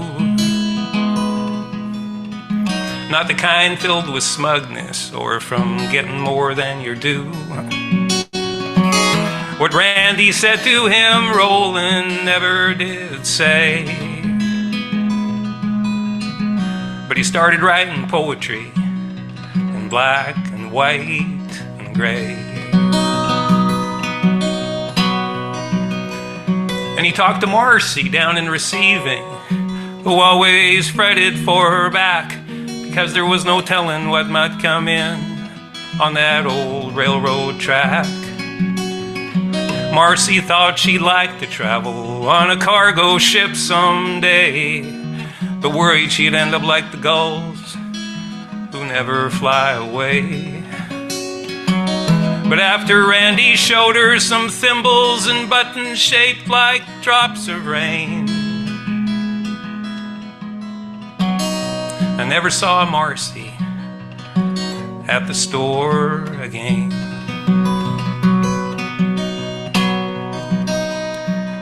So people would come to see him, pretending they needed thread.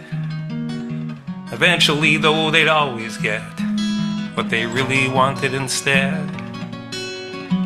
How he got so wise, no one was really sure.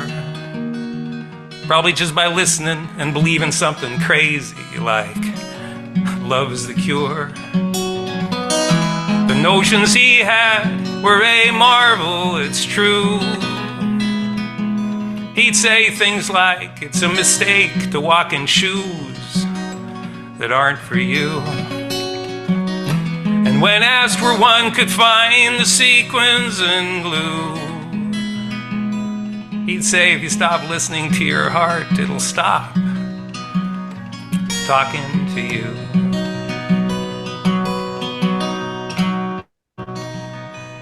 Well, I left that store many years ago and began wandering here and there, collecting bits and pieces of little beginnings and almost theirs. But thinking back the other day, I remembered Randy's kind face and how he'd say notions are just notions unless you take them someplace. I guess everyone has notions, tucked in boxes and drawers, and I guess they're a lot like old memories picked up in department stores.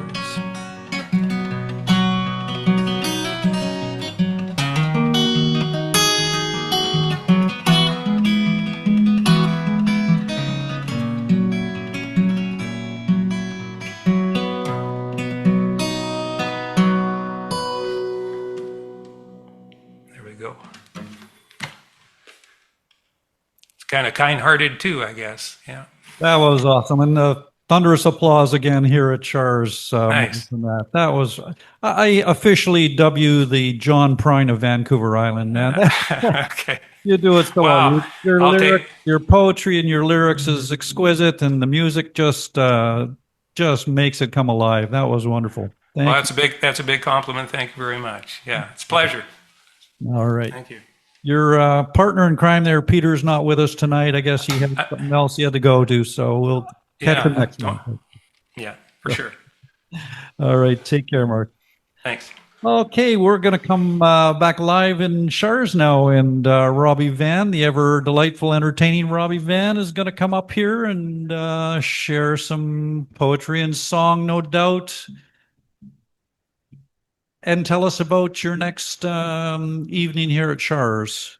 Actually, I haven't posted a post to this for next month, and I'm not in what's happening. So I'm thinking I'm waiting till September. I'm looking to go busking along Vancouver Island at smaller communities like Banfield and so forth, and just having a wonderful summer this year. It's a brilliant place to do this, Vancouver Island. Yeah. Now, I've been writing a musical theater production called A Pandora's Box, also known as The Vampire's Kiss. Now, these vampires are a little different. They go after sexual offenders and slave traders and so forth. So they're the good guys. As darkness comes and the moon rises, the shadows reveal their secret fears. The screech of an owl, the haunting cry of dying prey. The blood on the moon drips onto the souls that dare to roam in this dire night. Only the truly brave or foolhardy would venture beyond their homes. Werewolves and vampires and mummies, oh my Halloween lovers are never denied. We all love to party, no mundanes allowed. The empress of vampires, she's out of a shroud. As the sun sets, I watch my bloodthirsty pets fly across the rising moon. Ah, yes, it's a great night. It's just perfect for the hunt. Off they fly into the night, my little darlings. Their sonar beep beeps, a sweet delight. The moon's on the rise, the time feels so right. I got bats in my belfry, it's a lovely sight. Good hunting, my pets. The scent is in the air. There's such freedom in their flight, isn't there? I'm going hunting for an abusive man tonight. I can hardly wait. Isn't it divine, the way I feel tonight? Isn't it amazing, such a splendid sight? Isn't it a wonder, tonight it's trick or treat? A full assortment of tasty victims right there on my street. A snack pack of children go walking by. I'm invisible, unseen. Their voices yell out, trick or treat. I pop out and watch them scream. A fabulous night to have some fun. Can I make a young one cry? Halloween's my favorite time, oh yes. There's so many reasons why. Watch them scatter. Oh, how wonderful. Messy little creatures, really. But they do make an evening so much fun. And so exciting. I love a good laugh. It's my favorite time of the year. The moon is high and near. I laugh out loud in sheer delight. And I look at them run, such a lovely sight. Hear the children play. It's such a lovely way to end a precious day. Ah, fabulous. Who do we have here? A Spider-Man? A princess? A swashbuckling pirate? Blood oranges and candied bats, cats and yams, and just the thing for lovers of the creepy. There's bound to be a treat. Eyeballs that go pop when you chew them, and little packages of devil's food cake with raspberry filling that drips down your chin. Well, I see it's almost time to go off to Pandora's box. My adoring fans await my arrival. It's time to knock 'em dead. If you're looking for a good time, darlings, that old place to be. A club behind your cares away with a charmer just like me. Pandora's box, my passion, and here's your life is sweet. Beating hearts with real red blood, they're on dancing feet. Queens of delight, hunt in the night.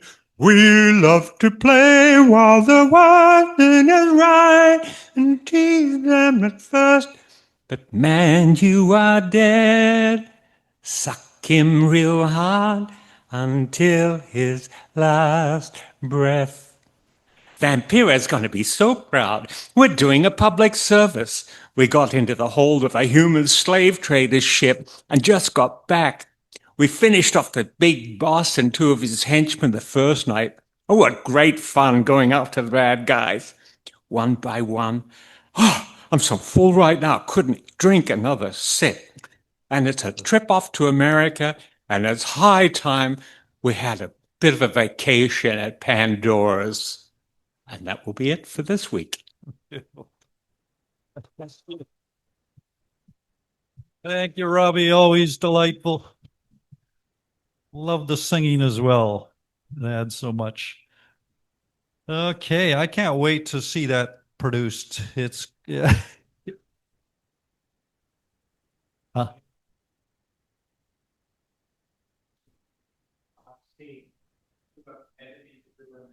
Yeah. Try and get a picture to Portal players, absolutely. Yeah, would be wonderful. Yes. Totally like to see that. They would love it. Yeah, they would love it. Time to do some bragging about Portal players in Port Alberni. For those who don't know, I mean, our little theater here is once again won all kinds of awards at the provincial, or was it the regional? It was a regional this time. They're going on to the provincial now. But yeah, we've got some incredible actors, and they tackled some really tough material this year. And so if it happens to come to a community near you when they have the provincials, please go take it in. You won't be disappointed. It's great stuff. All right, we're back out in Zoom land there, and David Kipling is on deck there waiting, about to push Kathleen off the couch, take over the camera. There we go. Good evening, David. Well, okay, I'm not. No, you can have my seat. Oh, I see. Okay. You can just move over. Okay. It's coming. There we go. All things come to those who wait. That's why I can do this is I'm not going to hold it up all the time, but in Gibsons, somebody's putting on a brave show in which 20 visual artists are going to display their visual art, and 20 accompanying writers are going to write something, and these pairs are going to be displayed. And I'm not an artist, but the person who drew this or painted it, I think it's a screen print, is a visual artist, and she has submitted this, and I have written something. So there we are. You've got the general idea. Yes. Okay. So what I've written is not about the image. What I've written is a monologue of somebody who walked into the show by accident. Me, I'm not especially into crows or birds generally, but see that cloth picture on the exhibit wall there? Oh, just a coffee for me, love. What about you, Jim? Coffee or something? I've got 10 minutes before my next call. Anyway, some old guy in that seniors drop-in over in Burnaby, where I've got the lighting contract, was telling the seniors how it was a raven that actually made the world in the first place, but that Raven was also a trickster. I was up on the scaffolding. Man, I don't go for that stuff. But the old guy noticed when the room supervisor wasn't looking or listening. So he winked at us all, big wink, even to me up on the scaffolding. He knew I was listening, like Raven. He warned the native guys there, don't go pestering Raven for stuff like the lottery or a triple bypass. Raven's got a short fuse. Push him too much and you'll be the one goes down the stairs. This raven here, is that paint on the cloth or some kind of coloured wax? I know he looks like a crow, but I reckon he's a raven. Lots to see in the feathers. A couple of canoes, see there, with people and animals all together in the canoes. That funny whirlpool just underneath his eye. And the little flying bird among his feathers that also looks like a cross. All that stuff is what their old people still know about, those symbols. But me, I like the way that raven is hanging onto those crystals with his claws. He's got a good grip on them. You can hear them click. And that's about Raven being a tricky character. See how he swiveled his head backwards just in case you're being clever. Gotcha. Thanks. No thanks. No sugar for me. Okay. You reckon it's a crow. Look, I used to do some shooting back home. Most guys couldn't tell whether it was a raven or a crow or a jackdaw or a bloody rook. There was a guy there in town, a teacher, a whole book of birds, and he said it was hard to tell. There's different sizes and sounds among them, but not big ones, if you're only seeing them from across the fields. Put a raven and a crow side by side, the raven's beak is hooked at the end. But you wouldn't know that if you were aiming for 30 yards. What? Oh, a 410. What else? Don't need a bloody 12 gauge for birds. You're not Rambo. There was a forklift driver over at Richmond Packers. We have a refrigeration contract at the Packers. This forklift guy was Hyder or something from up the coast. One lunchtime, we were both at the coffee shop at the window. I noticed how he suddenly perked up. Across the street, some guy getting out of a truck was wearing a big, thick Cowiton sweater, whales on it, whale shapes. This Hyder guy didn't say anything, but he grinned to himself right away, you could see. If whales can cheer someone up, well, ravens can too.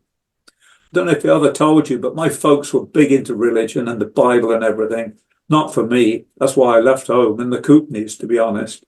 Anyway, money and food was short, as it mostly was. My dad used to tell us not to worry because some guy in the Bible was fed by ravens when he was starving in the desert or somewhere, that God sent ravens to him with bread for him to eat. No, I don't know which guy or prophet if he was. Don't keep interrupting. But we never had ravens bringing us anything to eat. We must have had just the trickster ravens out in Sparwood, not the world-building ravens. I shouldn't joke. I'm not knocking native religions. Anyway, this one here, he looks like the real deal. Is it a he or a she? How the hell do I know from a decorated clock whether it's a he or a she? You do ask some questions, don't you? But here's something. Last summer, my uncle won 2 tickets for a Paris weekend, and I went with him.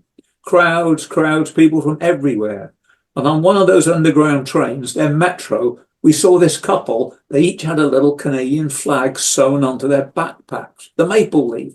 Us two, we grinned at each other, not a word spoken. An uncle, who's not the cheeriest guy at the best of times, he gives me a little thumbs up, and I give it back. Here at home, I don't much notice the maple leaf, but over there it sure cheered me up. Anyway, I'd better get back to the van. Looks like they're going to do me a speech or something up at that podium. You still at the mill? Give me a ding sometime.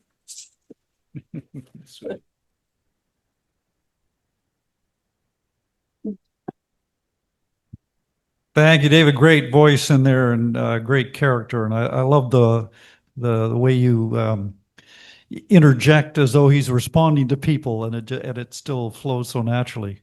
Nice monologue. Thank you. All right, we're going to stay in Zoomland, and Atma Franz is going to share some of her work. Good evening, Atma. Good evening. Can you hear me? Because I have a different... very, very clearly. What are you going to share this evening? I brought poetry this evening. Nice. And we had and I just want to say that I really enjoyed, David, how you create these little worlds in 5 minutes, like actually big worlds in 5 minutes. They're so real. Like, anyway, today was very, very warm in Gibsons, probably in Vancouver Island too. It felt so much like summer that I decided to bring some poems about summer. The first one is kind of a July poem, and I wrote it several years ago. My neighbor has a big tree, and in July it has these beautiful, juicy golden plums. So this poem is called A Strange Nourishment. At dawn, I wake to heavy panting. Outside, a bear stands on hind legs, swings its arms at Blum's golden gleam. From my open window, I listen to the grunts, watch the mussel gulp fruit. Under the shiny coat, mussels ripple the majestic black. Between me and the clouds, just a thin screen. Fear tingles under my skin. Scent and sounds of wildness arouse memories of bogs and forests my ancestors belonged to, a kinship I forfeited. The bear sniffs me in the air, drops on all fours, bolts towards the woods. Its black shape merges into the undergrowth. Among clipped hedges, roses, and shorn grass, a phantom bear remains. Its snout searches the empty ground.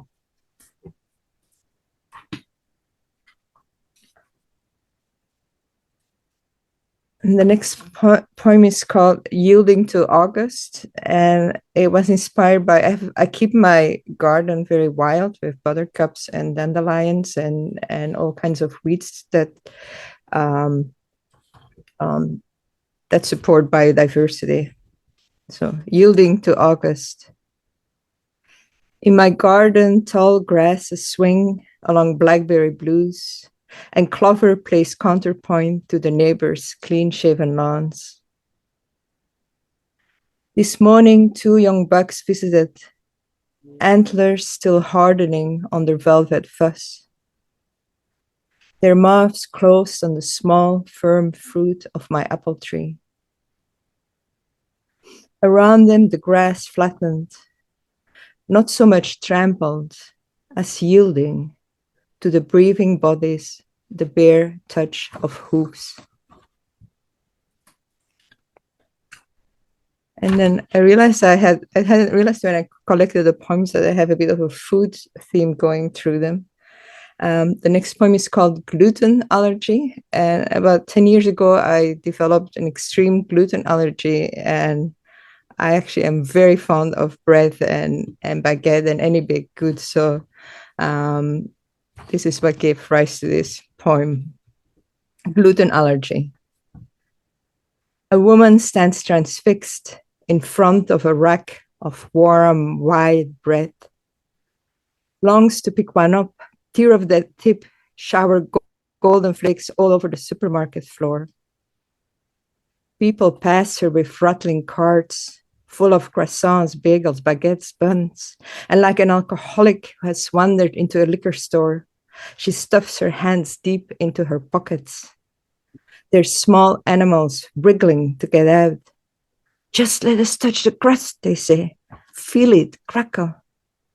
She doesn't even remember the taste.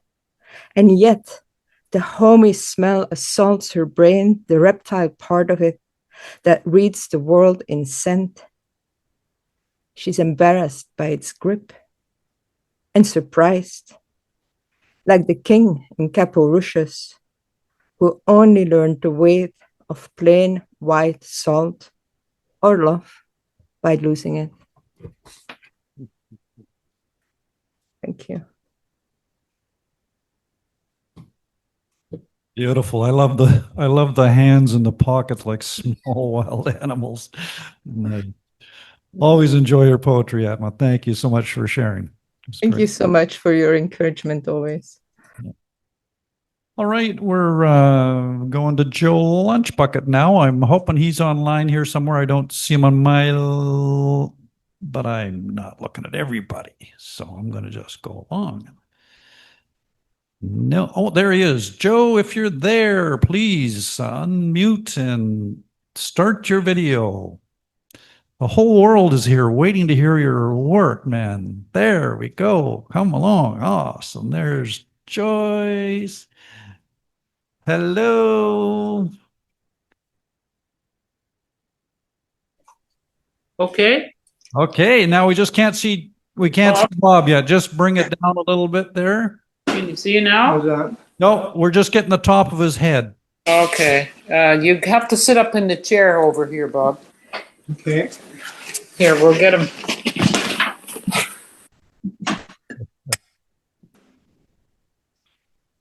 There's his handsome face. Hello.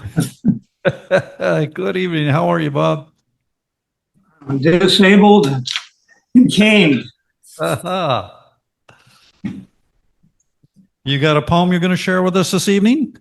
Well, a bit of a story. Okay. You have to be able to see your face here. Oh, okay. Yeah. New glasses. Some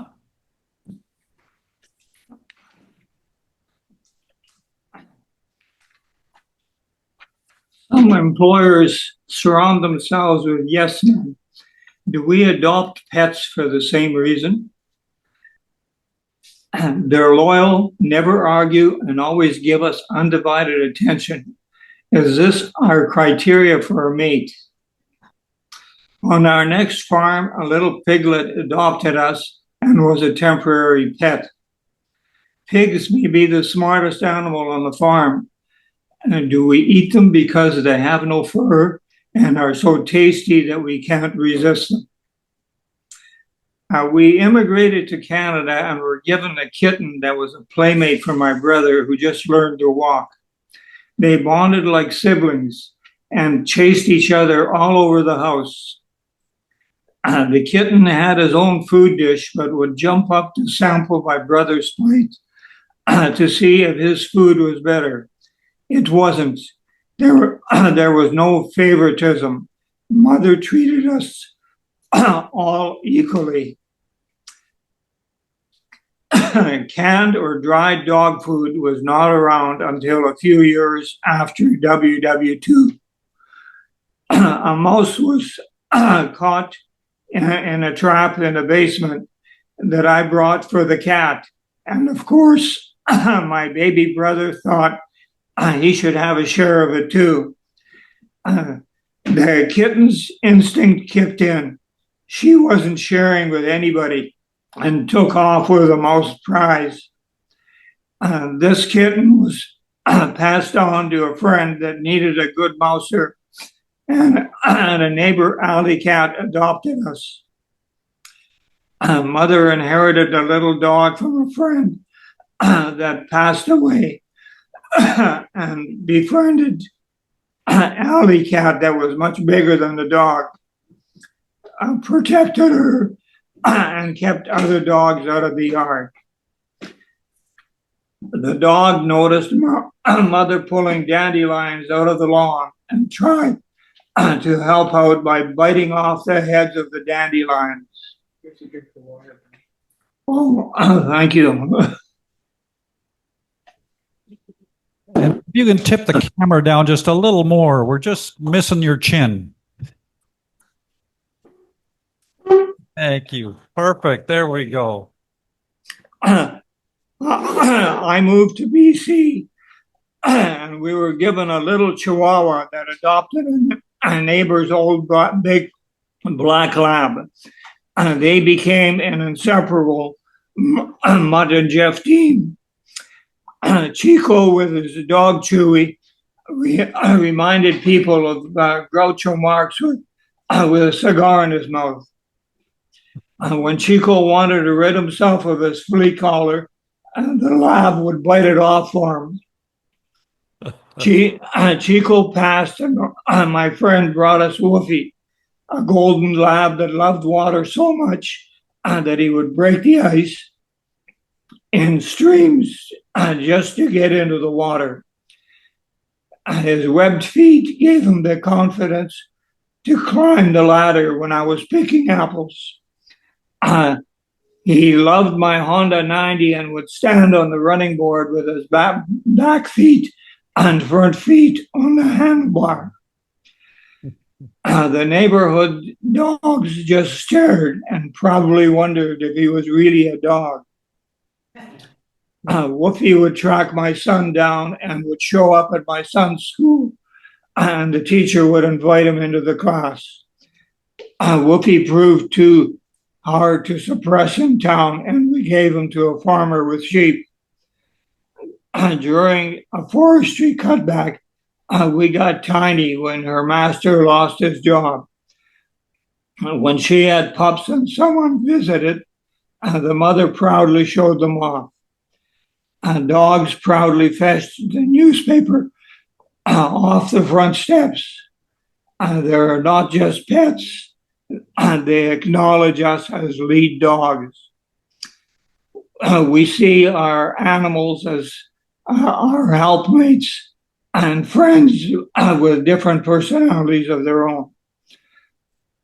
We dropped Tiny off with my sister when we went shopping. And this was Tiny's first time alone with strangers.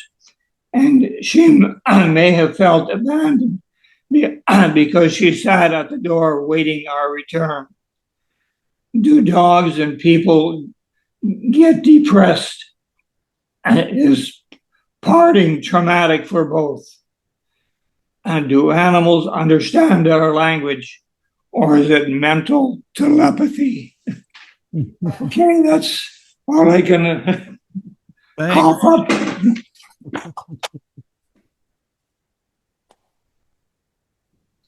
Yeah, that was a lovely trip through your relations with animals through your life.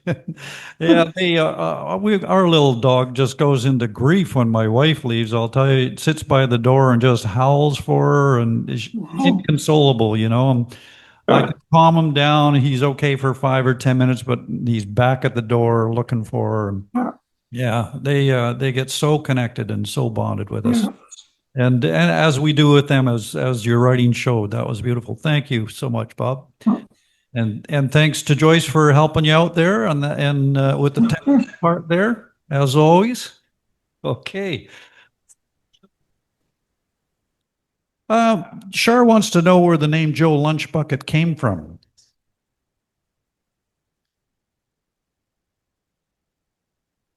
That might be a prompt for next month's writing. I don't know. Oh, you're muted again there. I think Joyce muted you. No, you're still muted there, Bob. You're muted down in the, there we go. Okay, you're good now. I used to write into the AV Times, kind of criticizing our politicians, and some of them objected and called me a Joel Lunchbucket. So I kept the name. Perfect. Perfect. Beautiful. All right. Thank you so much, man. Okay, so now I got to mute you. All right. I think we've gone, Karl, we're gone through everybody except for me. I'm going to share a couple of poems and then we'll call it a wrap.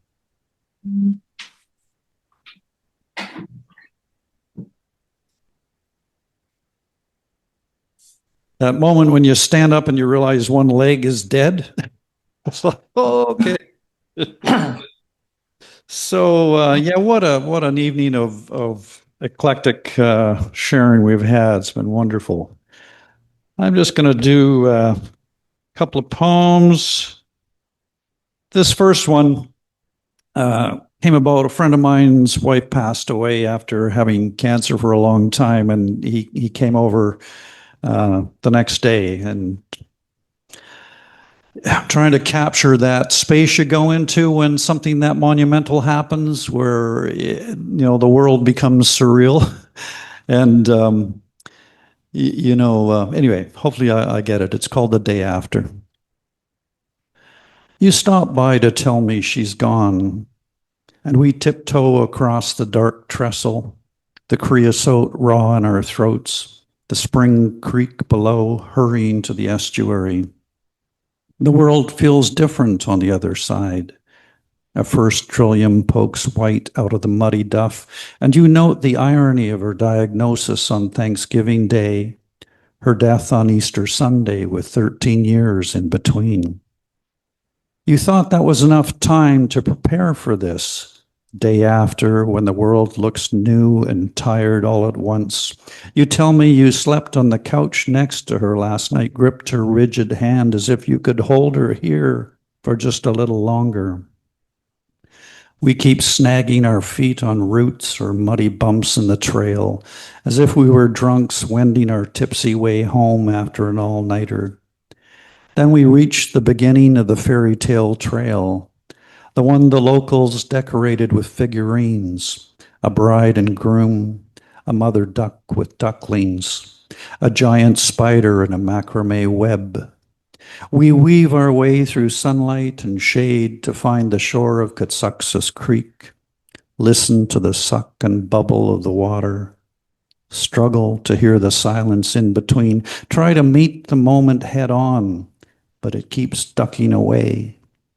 All we can do is keep walking and brace for the crash.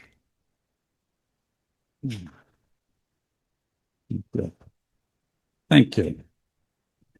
And then I thought I'd get a little literary on you and share this one. I shared it before a couple of years back, but I've revised it a little bit. It's called 10,000 Miles from Tintern Abbey. Lots of references to Wordsworth in here and his poetry and his poetic philosophy. Anyway. And tip to my old firefighting days, too. So lightning cracked a tamarack in half and torched the dry grass at its base. So many things begin this way. The Lakotas say lightning touched down when Creator splits a warrior's heart wide open and burns away his longing. And doesn't it feel like lightning when a poem spins you sideways, the way I felt that day I saw the yellow lady slipper glowing in a swamp? We were 3 weeks into the fire with it still winning when we hopscotched rocks across a creek and threw our shovels down in the crispy grass so Jimmy could smoke and Melfort and I could splash a handful of water on our sooty faces. It seemed an odd time to think about Wordsworth, but something from his preface to the lyrical ballad circled back to me, listening to Jimmy and Melfort trade complaints about blisters and bug bites and shitty pay. So much for the poetry in the very language of men, I thought. And what would Willie make of us out there in the Canadian bush, 10,000 miles from his little lines of sportive wood, fighting a jagged swath of flames that ate everything in its path? Wind shifted in the pines then, sent a flurry of hot cinders spiraling down through dry air. 2 spot fires smoked up on our side of the creek, and Melfort leapt for his shovel, started beating on one before it could get too hungry. I tipped halfway to my knees to help him when Jimmy laid back, flicked his lit cigarette into the grass and said, "Fuck her, Melfort, let her burn. There'll be no wood tomorrow and less work to do." I wanted to ask him to say that again, as if it weren't already branded on my brain. But the main head of the fire swung towards us, and the air filled with the celebratory popping of pine cones and the whoosh of preheated needles exploding sportively into flame. Jimmy jumped up then, and I wondered if Wordsworth ever wished to kiss his sister, and what would Jimmy think were I to turn to him and say, "If I should be where I no more can hear thy voice, nor catch from thy wild eyes these gleams of past existence, wilt thou then forget that on the banks of this delightful stream we stood together?" Instead, I scooped a shovelful of damp dirt from the bank of the creek, snuffed the other fire struggling to be born, and turned to run back towards the swamp where the chopper had dropped us. There, with new thunderheads budding up above us, I saw it shining, incandescent in the green moss, the yellow lady slipper, swollen to a pout, alive as Willie's daffodils, and then the lightning touched down. Thank you.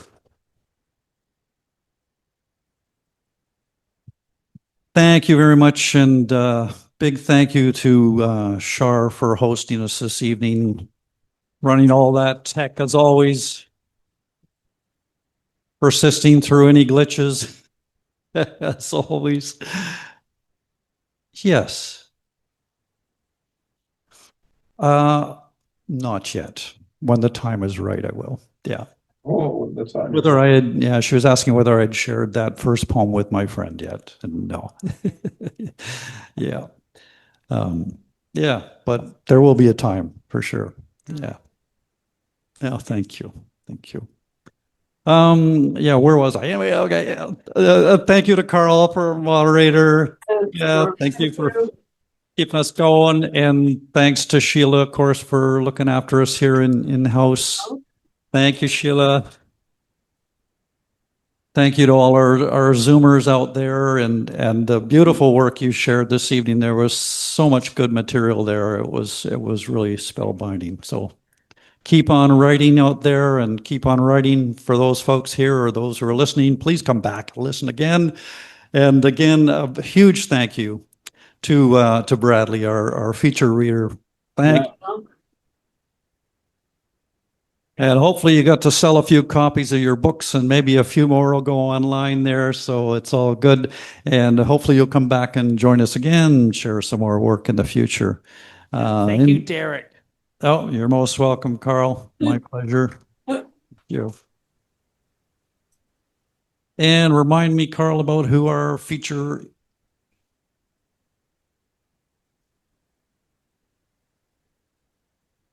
Oh, yes, Takiri is coming. That's right. Again, mystery writer, I believe. Yes, so we're carrying on the theme you started here. And yeah, she's got quite a few books she's had out, right, as I recall. It was a while back we made contact with her. So, yeah, so I don't know if is she going to come in live, do you think, Char, or is she Zooming? She's zooming in. Okay, yeah, she's from out of town. So, but anyway, I'm sure it's going to be good. So, thank you again for all for coming out and being with us tonight. It's been a blast. Take care, and we'll see you in June. Thank you. It was so great tonight. Thank Oh, you, bye-bye, Leslie. Leslie. We'll see you. Bye-bye. Now you can hear me. Bye, Kathy. Yeah, get some rest. It's a holiday, so we'll be fine. Yeah. Bye, Leslie. Oh, bye-bye. Bye. Bye. Bye, Jennifer. Bye. Hmm? Good night, Bob. Good night, Bob.